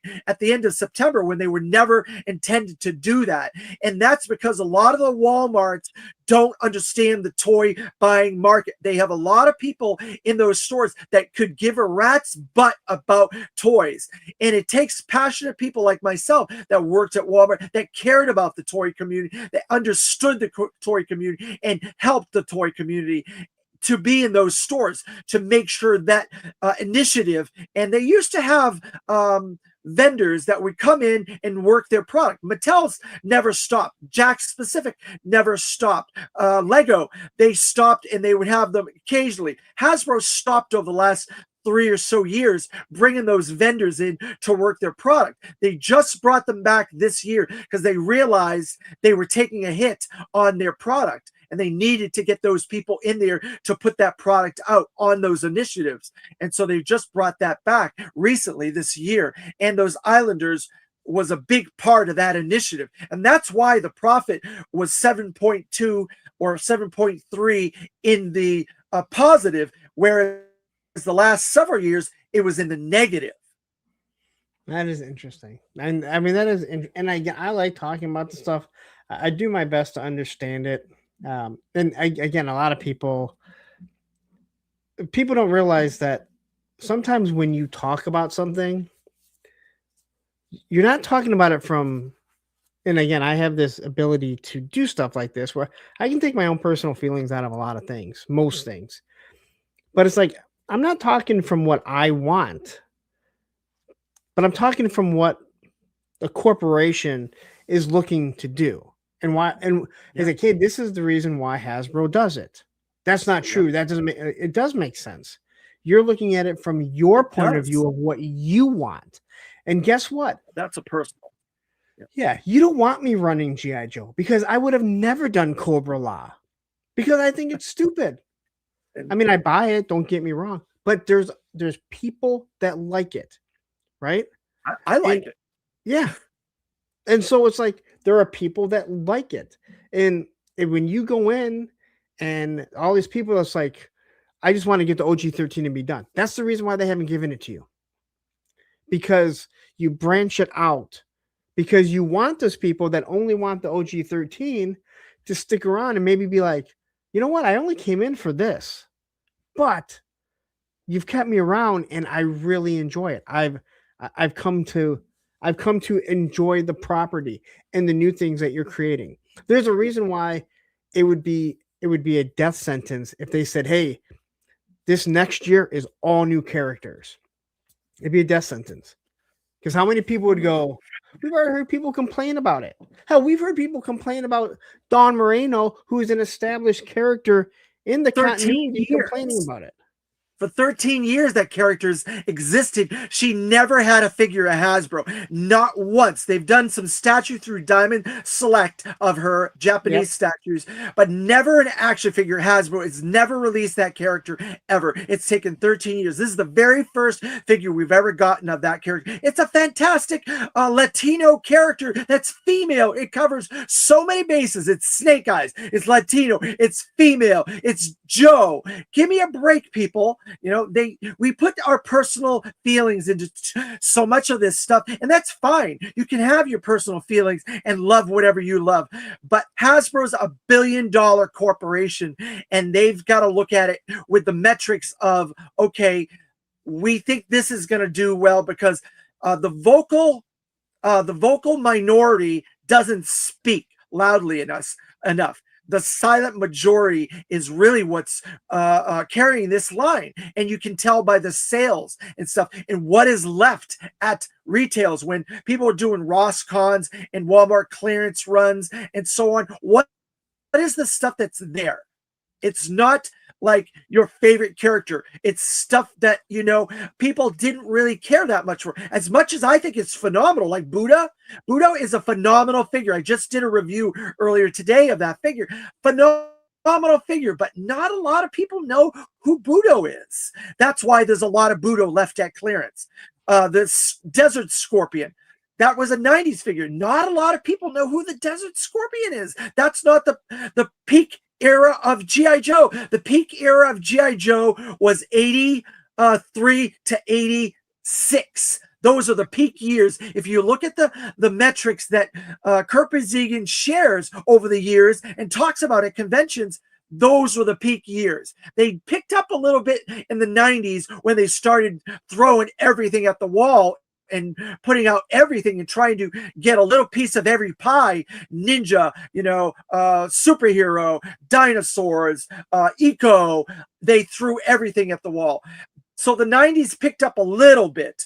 But if you look at 87 to 92, woo, so a lot of those years, people don't know a lot of that stuff. But they definitely know 86. They definitely know 85, 84, 83.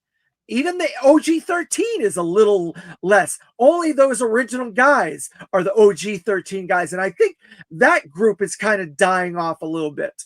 But it's a very interesting thing. And I'm the same way in the chat. I'm like, you got to look at it from a business perspective. This is a corporation. It's not you putting just what you love out there. It would be successful if you did that. As much as I love certain things, it's not going to be successful that way. If you look at the last two waves and the eclectic nature of the last two waves, just speak of the one we just pre-ordered. We got a brand new character with Sundown. We got a 2015 character with Don Moreno in the comics. We got a 85 character that people have been wanting for a long time that completes 85 mainline with Airtight. We got a really cool troop builder in 88 with Hydra Viper. And then we got who's the other one? Who am I missing? Overkill, a 2000s character that's not a very well regarded character in his original figure, and this new one isn't. So if you look at the eclecticness of that wave, and then you go to the wave that's coming in the mail right now, Big Lob from the 87 movie, Night Viper, one of the best troop builders from 88, Hit Run, Joe from 88, and Lifeline, a character people have been wanting forever in 86, one of the mainline characters people wanted for a while. And then another oddball like line building type thing that they're trying to build over the years with Mole Rat Stage 2. Very eclectic. Both of these waves are extremely eclectic. You can tell they're strategic, they're smart what they're doing with these figures. And you can tell when someone likes a character or they don't like a character. But it's very interesting, very telling when they reveal these 5-figure waves. Yeah, and so somebody, and I forget who he is, or I give him credit. Someone on my stream, I think 2 Mondays ago, because I'm not, again, so I'll be 100% honest. I'm not a huge fan of taking established characters and race swapping or sex swapping. I feel create new great characters, right? And this goes across everything, right? If you, Yeah. when people got mad about uh well, the guy from the G.I. Joe movie that Marlon Wayans played. Ripcord. Ripcord. Okay, I loved Ripcord, but he was never a main character, so that doesn't bother me. Snake Eyes, again, Snake Eyes, the movie, that was an issue because one of the main reasons that Snake Eyes was who he is was because he was an outcast because he was a white American. When you've heard, again, I've talked about this before when it goes back to the X-Men. People have wanted Esposito to play Magneto. I'm like, no, Magneto is Jewish. It is who he is. It's what makes him who he is. There is a specific reason. But someone said on my stream, and I thought this was great. They said that Don Moreno is the Miles Morales of G.I. Joe. And I thought that was perfect. Miles Morales works because Peter Parker is Spider-Man, but there can be other Spider-Man. They made, and rather than race swapping him or gender swapping or doing whatever, they said, hey, we're going to create a different universe or whatever. I don't know the full story, but we're going to create a different universe here. We're going to create a different character that is another Spider-Man. And it works because he's not Peter Parker. And that's what Dawn Moreno is. She is not correct. And I never looked at it like that. Now, mind you, I don't know all of the backstory of Dawn Moreno. I don't read the comics anymore. I haven't read them since before that she was introduced, right? But when someone says, hey, the new Snake Eyes is a girl, you go, oh, what the fuck? And then when you're like, okay, it's not the new Snake Eyes. She takes over the mantle of being Snake Eyes, which is different. She's just using the code name. Yes. Just like, and I'll say it again, there's two people that should ever be Batman that's not Bruce Wayne. One is Dick Grayson, and the other one is Terry McGinnis, but that's Batman Beyond, right? Those are the only two people. Although I love Nightfall. I like seeing Azrael become Batman. But he wasn't Bruce Wayne, right? Like, they make it completely different. That's how you... in my opinion, you distinguish something different. Everyone, not everyone, a lot of people said they should do the female Doc and they should do the female dial tone. I'm like, that would be awful. And because you would hear people lose their shit because they wouldn't realize that there is a story behind the female Doc and the female dial tone. Yeah. So if there's a story behind it, that, hey, you know what? The daughter or the niece or whatever picks up and takes that name after the loss of whoever, and I don't remember if that's exactly what it is, that changes things. Because like, oh, you're not replacing the character. This is a very critical type thing in the community because I, being a comic book fan since I was like 8 years old, I've seen this done very well. And I've seen this done very badly. In film, they do it very badly. Writers can write around bad choices and bad decisions, but films, it's there regardless. You can't do anything about it. That's the film, and that's what they do. Ripcord is one of my all-time favorite G.I. Joe characters. Going back to the Larry Hama comics and from Marvel in the 80s, he had a really cool backstory and interaction with characters and stuff like that, and the feud with Zartan and stuff like that. And he really engaged me with that character, and he was a very favorite character. And to this day, I'm waiting for his vintage retro carded version of Ripcord to come later this year. Spoiler alert. I hope he doesn't have a screaming face. Please don't have a screaming face.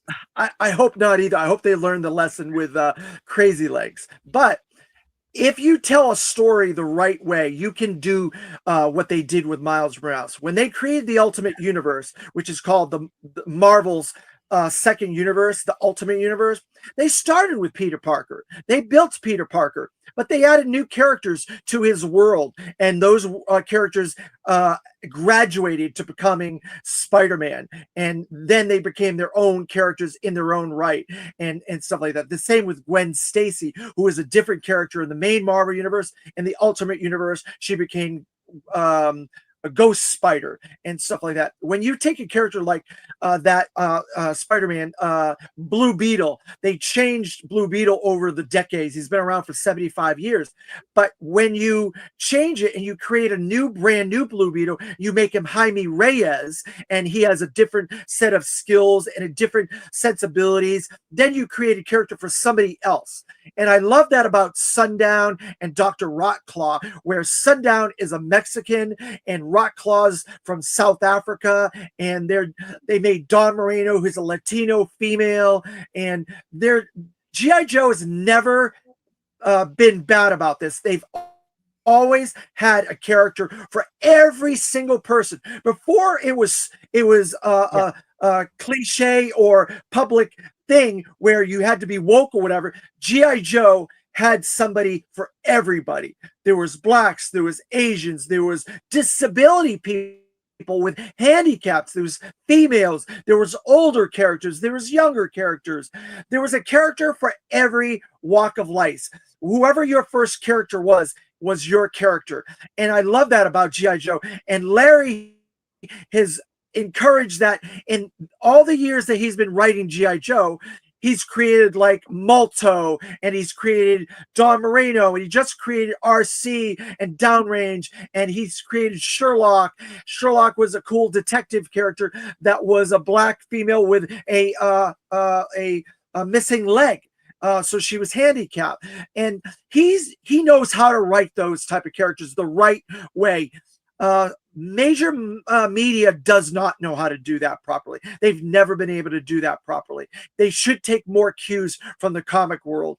And that's why the Marvel movies do so well, because they're very strongly connected to the comic book world. They have writers, they have people from Marvel Comics that are in those meetings, and they help those characters with those characters and writing of those characters. So I agree with you 100%. And the people, they're just being this is a hot topic. They're just being childish if they think everything should look like them. Yeah, but again, like there are certain things, and again, there's a right way to complain about it and talk about it, and there's a wrong way to bitch about it. Yep. And I know when the whole Snake Eyes thing came up, there were people that said like, oh great, white people are just unhappy that that they don't have their white character, and the white creators, and it's like, let me explain to you who created Snake Eyes. We've got 50 million Snake Eyes figures. Just coming up with a female version doesn't take anything away from those 50,000 Snake Eyes figures. I'm talking about Snake Eyes the movie, when they turned him into an Asian, and people were complaining and going, oh well, yeah, the white creators did this, and you're just like, well, first off, motherfucker, I'm Mexican and Italian, so leave it at that. But second of all, do you want to see the guy that created Snake Eyes and who he is? Because you may want to back off on the Asian thing. All right, you may just want to back off that, like,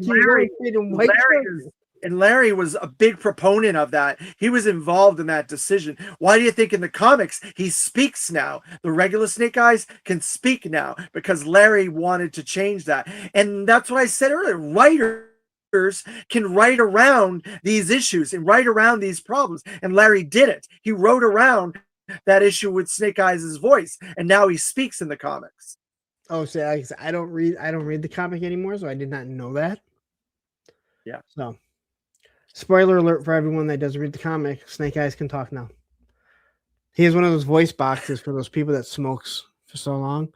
That's what's supposed to. There are 3 Snake Eyes. Just to be clear, I know that. In the comics, there are 3 current Snake Eyes. There's Snake Eyes, the original. Then there's Dawn Moreno. Well, the original, now he speaks. There's Dawn Moreno, who's a female Snake Eyes that got imprinted with Snake Eyes' memories when they thought he died. And then there's the son of Wade Collins, who was Kamakura, who graduated to be Snake Eyes after he died, supposedly died. Yeah. He was brought back. So there's 3 Snake Eyes in the comics. Yeah. Okay. So we kind of discussed that stuff. Let's talk about what you collect and your YouTube channel and what you do for YouTube. But what is it that you are? I mean, obviously you're pretty passionate about G.I. Joe, but is G.I. Joe the only thing you collect? By far, no. I have an incredible Star Wars collection, thousands and thousands of Star Wars items in my, I call it the vault. I have billions, probably millions of comic books, if that wasn't a surprise.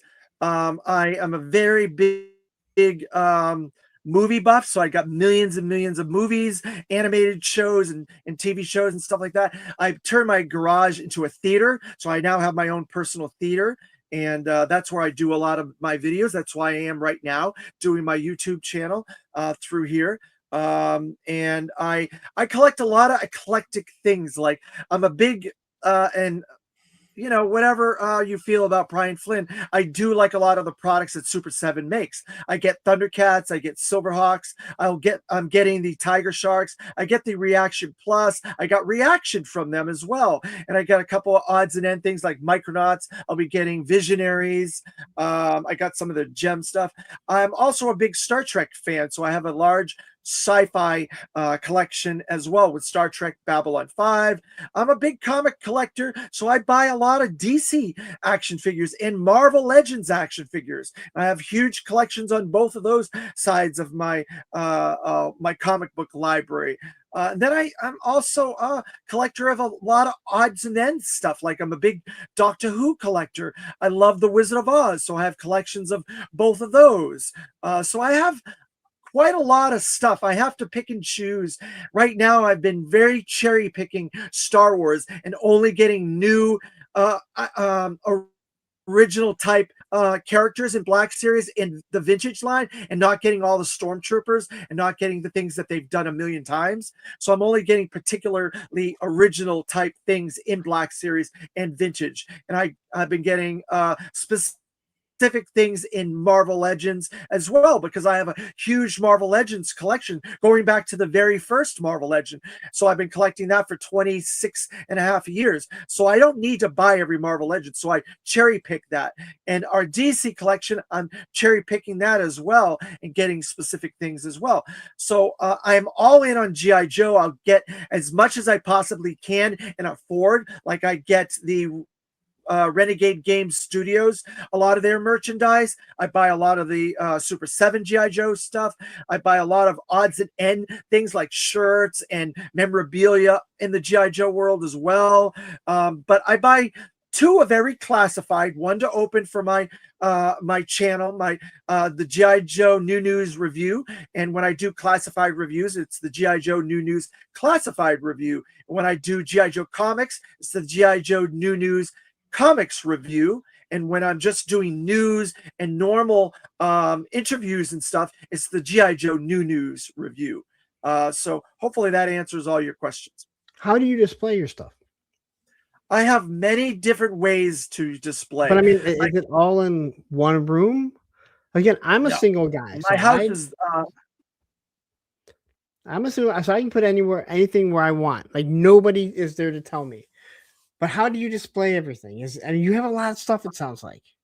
Yeah, I do have a lot of stuff. I am very well curated. When people come here, they feel my house is like a museum, because my significant other, my partner, is also a collector, and we met at MegaCon in a line getting an autograph from a comic book artist. That's how we met. And so my partner is also a collector. I could not do what I'm doing in our home if I didn't have a partner that was in this with me and was patient and equally on the same page with me.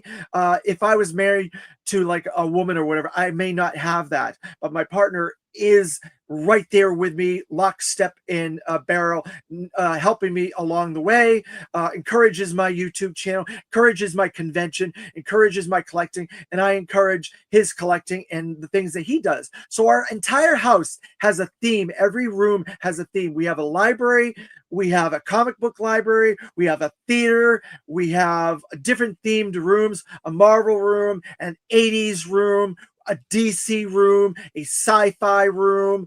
I have an Aquaman bathroom because Aquaman is my favorite DC character. And that's a hot take because most people hate Aquaman, but he's my favorite DC character. And I have made my entire bathroom Aquaman centric. I was trying not to say anything. Though I will say this. My daughter and I watched the first Aquaman, and it was so bad that when the second one came out, I was like, Olivia, are we gonna go see it? And she was like, oh yeah, we're going to see it. That's actually what I was wondering. So like he's into collecting also. So it's gotta make it easier where it's like it's hard for someone that collects to be like, hey, how much did you spend on that? And be like, oh, what about that right there? That was yours. It's true. It's true. And but the good thing about it is when my partner is out shopping and he goes to antique malls or he goes to comic stores or goes to conventions or goes to Walmart or Target and I'm not with him, he'll shoot me a picture. Hey, did you get this new Spawn figure? Hey, did you get this new Marvel Legend figure or Star Wars figure? And or a game that he'll see. And I'll do the same thing. When I see things, I shoot pictures and we do video chats at Walmart. Okay, do you need any of these? Do you need any of these? We have a beautiful relationship. It's the relationship that is a very envious relationship that you would always want with a spouse. And I am married, by the way. We got married in Toronto, Canada. And we have a beautiful relationship. If I didn't have that relationship, I don't know where I would be personally in my life. But now, is he collecting the same type of stuff that you are, or does he have something collect? Some of it is. We're both very passionate comic book collectors. So we met in a comic book autograph line. And so he's very big into comic collecting and certain aspects of comic characters. He's very big into feminine female characters. Like he loves Wonder Woman. He loves Huntress, Batgirl, Supergirl, Power Girl. Those are all his favorite characters. So he's big into the female DC aspect of collecting. And he's also into some of the other things that we collect, like children's mystery series books. I'm a very literate person. I read a lot, and we do get a lot of children's collection books. I love Sherlock Holmes. I like Tom Swift. I like the Three Investigators, and he likes Nancy Drew, the Hardy Boys, the Dana Girls, Chip Hilton. And that type of those mystery children's series from the Stratemeyer Syndicate from about 100 years ago. And if you don't know about Edward Stratemeyer, he created a company that puts out children's mysteries. He created Tom Swift, the Dana Girls, Nancy Drew, the Hardy Boys, all these things 100 years ago. And there's a little sketch in the Indiana Jones Chronicles TV show about Edward Stratemeyer, and it'll give you an idea of what he did.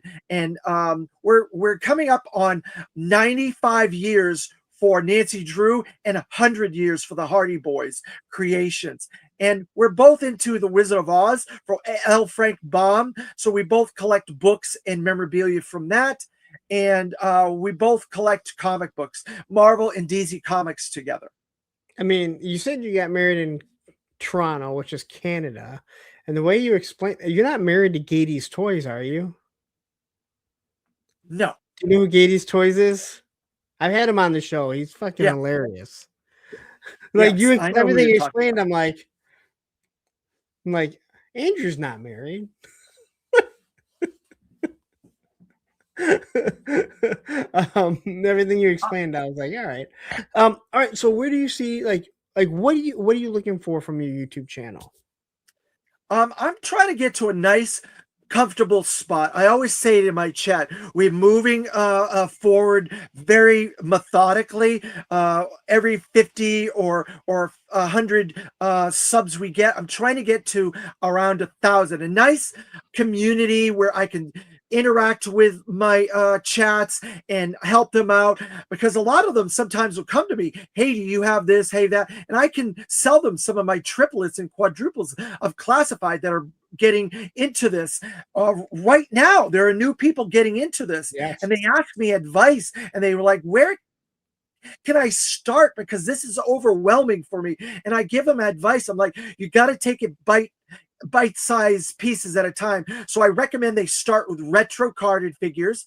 And so I've sold several new people some of my retro carded triplets and quadruplets and stuff. And I say, look, you've got to take this in bite-sized things. And I'm very encouraging to the collectors. And I want to be someone that they can come to and talk to and ask questions. And I'm not going to bite their heads off. And I'm going to encourage them. And I'm going to, those questions, like you were saying, that are some of the very obvious questions that people ask that they should know the answers.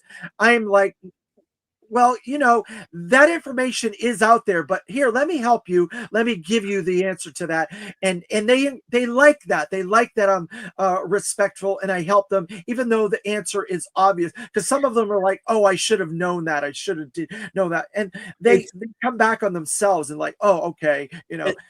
It's not that people ask it, it's that they don't even bother to try and find it themselves. And I think most would agree with me. You're already at the device that you could Google it and find it out. And I use this analogy. There was it was like last year, maybe a year and a half, 2 years ago. Somebody had asked a question, and they had a Valaverse figure and they had a classified, and they were asking, they're like, what are drop down hips? To me, that was a legit question, because you're not going to be able to Google drop down hips and probably find an answer. That was a legit question. But when someone has to come in and they ask, hey, when is this next wave ship? I don't know. Go to BBTS, Entertainment Earth, Hasbro Pulse, go anywhere and look it up before you fill up my timeline with stupid fucking questions. And I'm sorry, when people say there's no dumb question, those are dumb people. I'm not as nice as you. But I think most people understand where I'm coming from. And it's just like, you're filling up, because it's not one person asking. No, It's I agree. Immense amount of questions that you're already at the device. You could search this. Now, if you started with, hey, I have a question, I've Googled it, I'm not really sure on the answer, this is what now I've already known you've done some research on it. Put some effort. Yes. And now you're saying, I'm not fully sure. Okay. I have more respect for you. But these other people that don't even want to, they don't even want it in, like, you're already at the device. Like, it's that simple. It's called Google, or as Baldy likes to say, Google. Google. It's right there. It's that easy. But that's what makes YouTube in general so great. There's different types of channels, and I know obviously I do reviews, and I think most people probably found me because of my reviews. I do my reviews different than most people, and Bobby B does his reviews different. And Shark Eyes do, and I always tell people, I go, and I've listened to Mr. Beast talk about this too, but one of the things is they say, don't copy somebody. If you see someone that does something, take aspects of what they do, but people are watching Punk because of how he does it. Yeah. Don't copy his. That's what they're going there for. Whatever it is that you're offering, they know it. It's like a McDonald's hamburger. They know what they're getting when they're going into McDonald's, and you give them what they expect. And that's the thing. And Carson told me, he was one of my first interviews I did in the G.I. Joe community. It was actually my second interview. And he says, you've got to find your lane. Carson Metaxas from 3D Joe's is a huge guy in this community, and he's done so much for this community. He's a huge guy in general. Yeah, and I respect him very highly. And he said, "You've got to find your lane." And so when I got my YouTube channel, I was like, people are like, "Dave, you need to go on YouTube. You need to go." Yeah, but what am I going to do? Everybody's doing this. I've got to find something that is unique to me and suits my personality and what I can offer. And that's why I changed what I'm doing. I'm doing a much more of a deep dive with both sides of the spectrum, classified and vintage, and everything in between. We cover the comics, we cover the animation, we cover all the different history of a character, and we go into all the history of classified as well, the things that happened with classified, because I'm doing it way after the fact, and I know little details and things that have happened with these things, how people had a difficult time getting Major Blood, Cobra Island, how the roadblock heavy metal was a peg warmer, how the Blue Eyes on Beachhead was a running variant. I know all that stuff, where when they were coming out, it wasn't known. So I can add a lot of information on classified and a lot of information on vintage. And I use Dan Klingesmith's series of guides, Creating the History of G.I. Joe, as a sponsor for my show. He's a big proponent of our show. And I can go and read some of the history of a character, a vehicle, and some of that. And the same thing with the packaging, and learn a little bit about that and show that for the fans. And they love that history, because a lot of the channels, they talk about this stuff, but there's no history behind it. No, and that's where, and don't any of you fuckers go do this. When I just started doing reviews, and I wasn't trying to do reviews. I didn't know YouTube. But when I found out what classified was, or that there was classified, I noticed nobody was comparing them to the original figures. Now, I knew nothing, and I mean nothing about the toy industry. I knew nothing about what G.I. Joe was doing. And I'm like, no one's really like comparing them. I'm going to compare them so people can see. And there are a lot of comparisons. You look at the first Roadblock, a lot of comparisons to Roadblock version 2. Same with Duke. There are specific characteristics.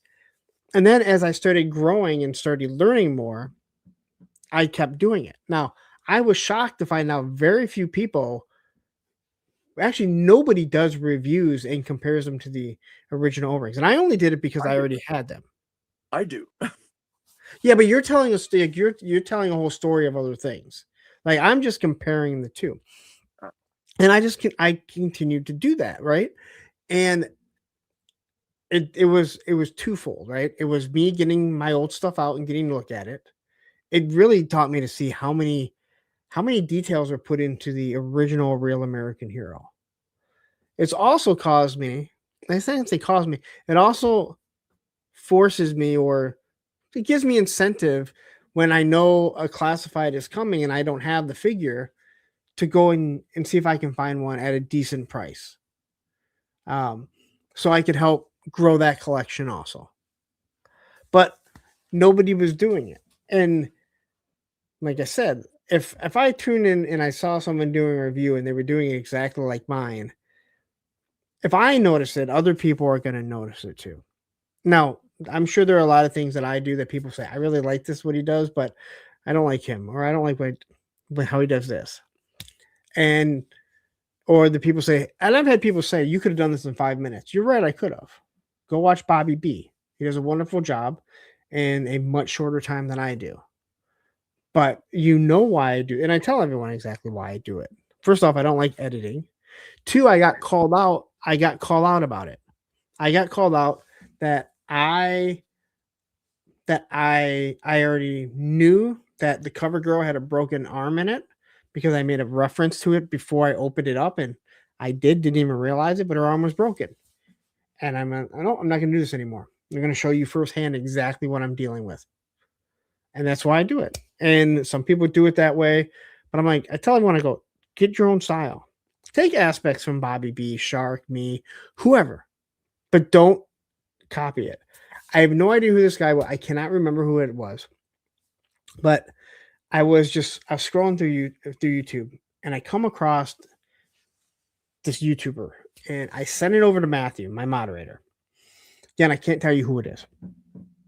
And I go, who is this?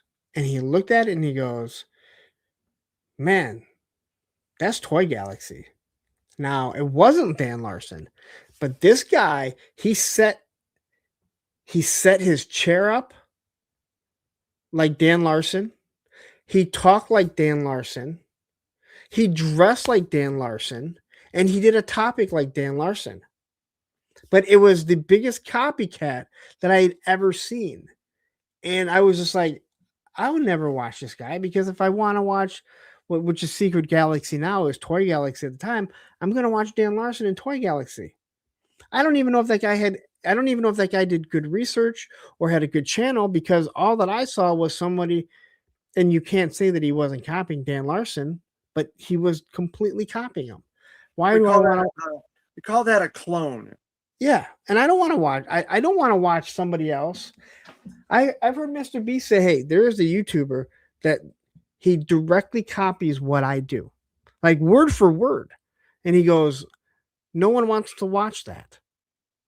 Like if you like stuff I do, take aspects, create your own style. That's what people tune in for. Have your own lane. Yeah. And my show is unlike anything else, only because of my attitude, because of my outlook, and my the way that I have, the experiences that I have, and I bring something to it. My personality and everything brings something different to it. Your personality brings something different to what you're doing, and so forth, and stuff like that. And that's the way it should be. It shouldn't be a clone. We shouldn't be copying each other, because yeah, that'd be boring. Who the hell wants to watch not only you for 3 hours, but me for 2 hours before you? That's 5 hours of the same guy doing the same thing with the same monotone voice. It'd be so boring. I'd be clicking off in a New York second. I don't like that at all.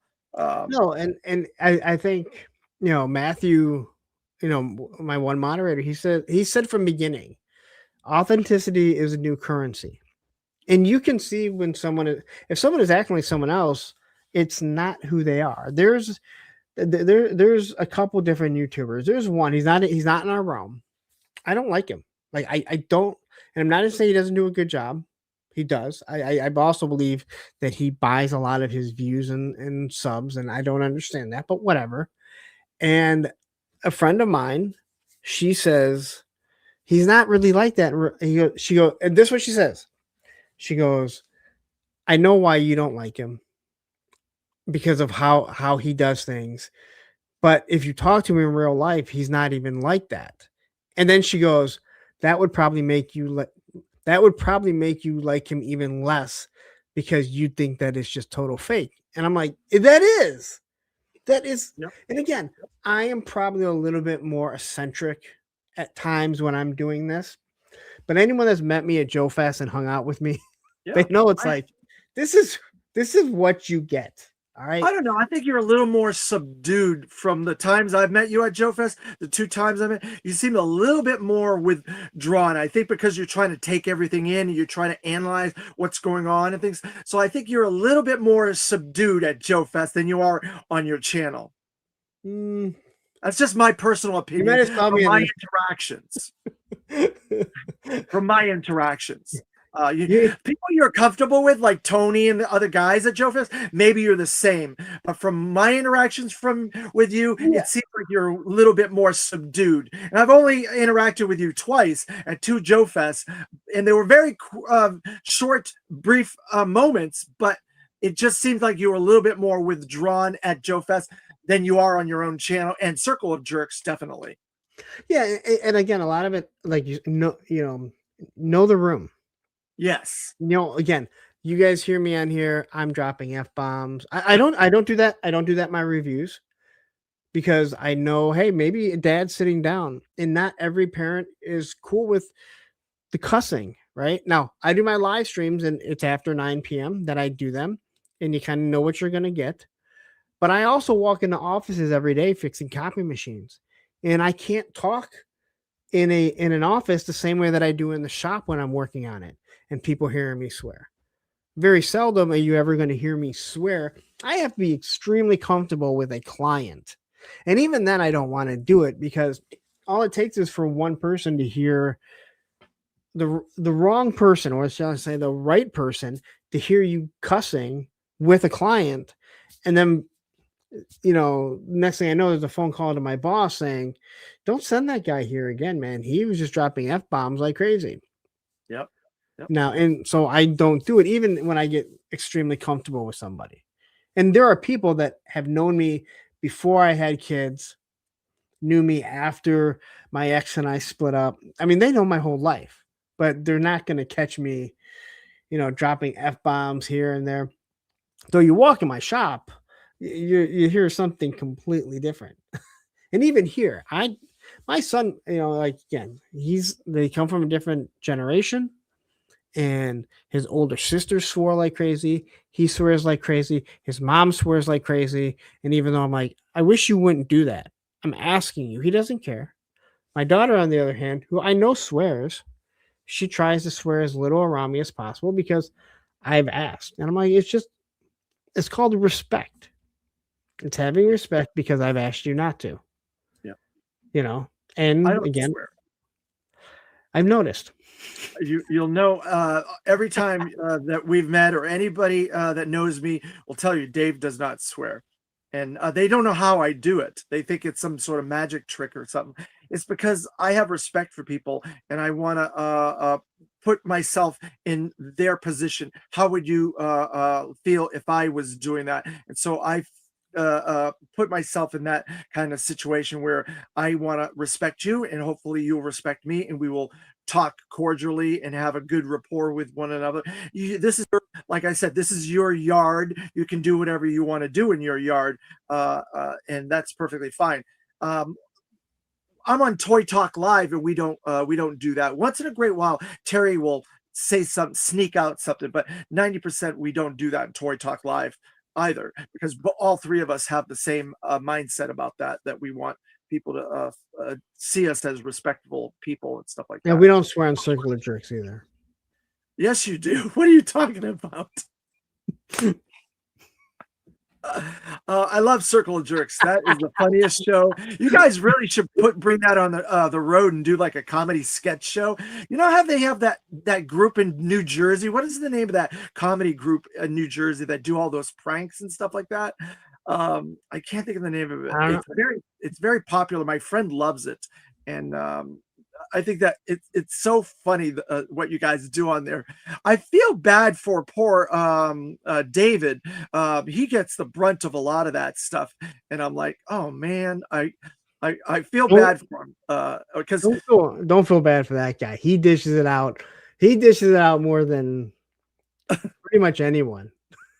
I mean, that's where Licky Baldy comes from. Yeah.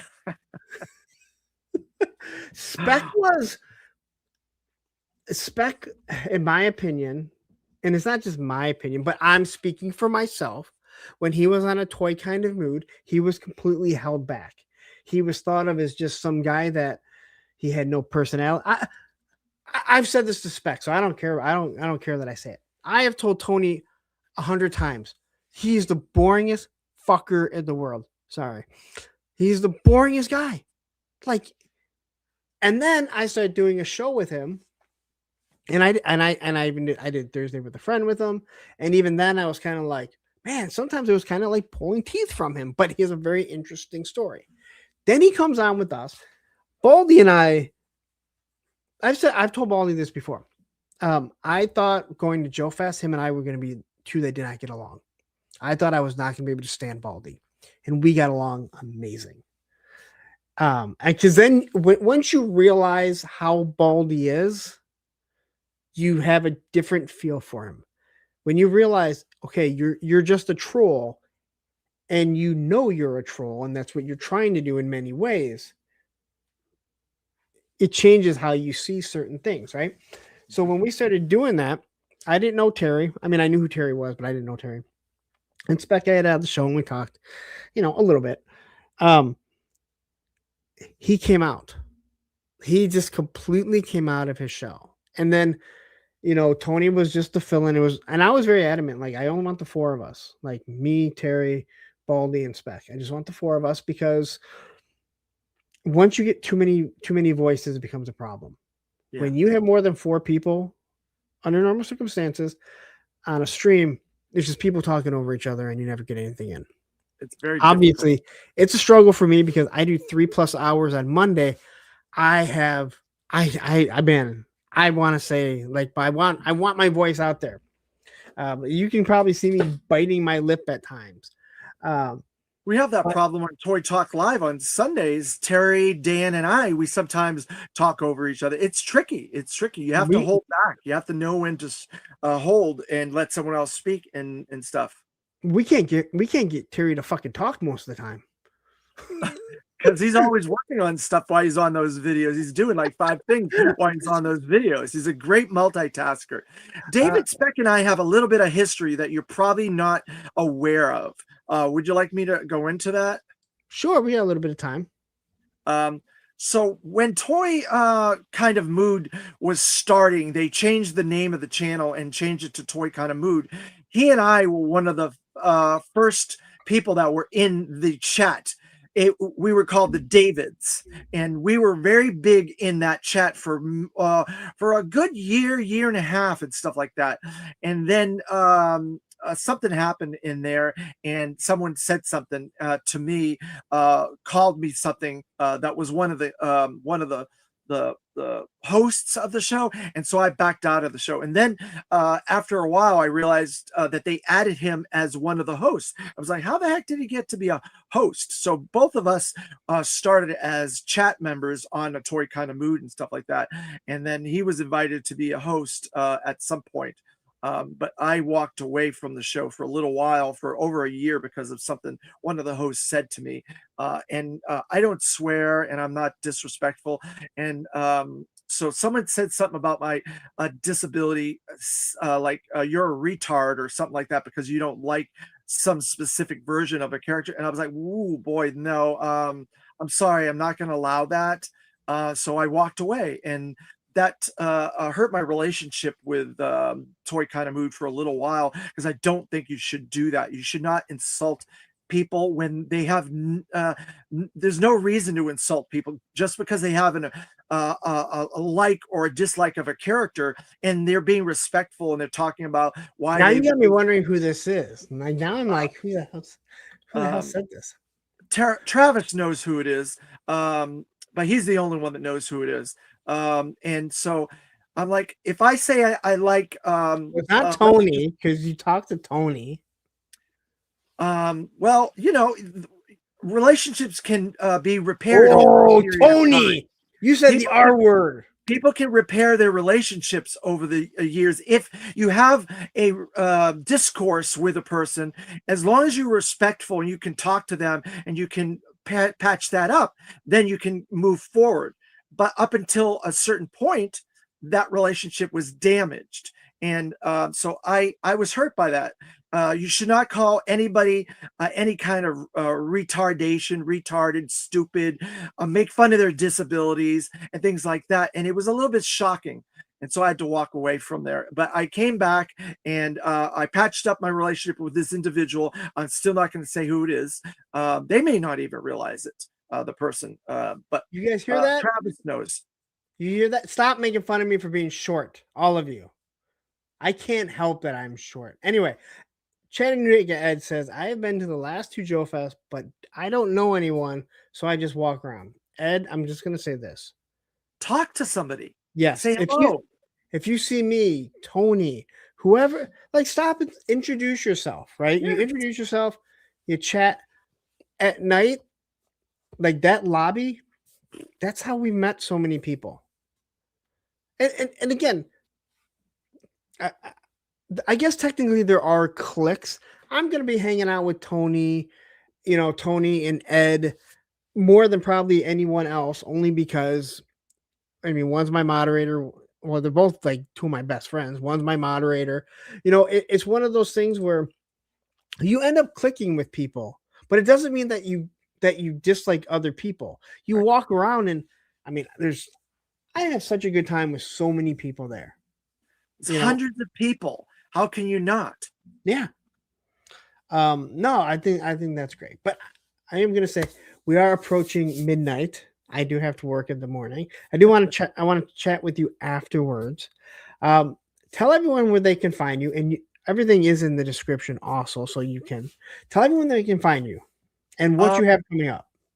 So first and foremost, I have my YouTube channel, the G.I. Joe New News Review channel, and all the content that's on that channel, and my library of interviews and so on. And then I am also on Sunday afternoons, Toy Talk Live, 2 o'clock every Sunday with Terry Ruin and Dan Thompson on that. We've been doing that for like 9 or 10 months or so.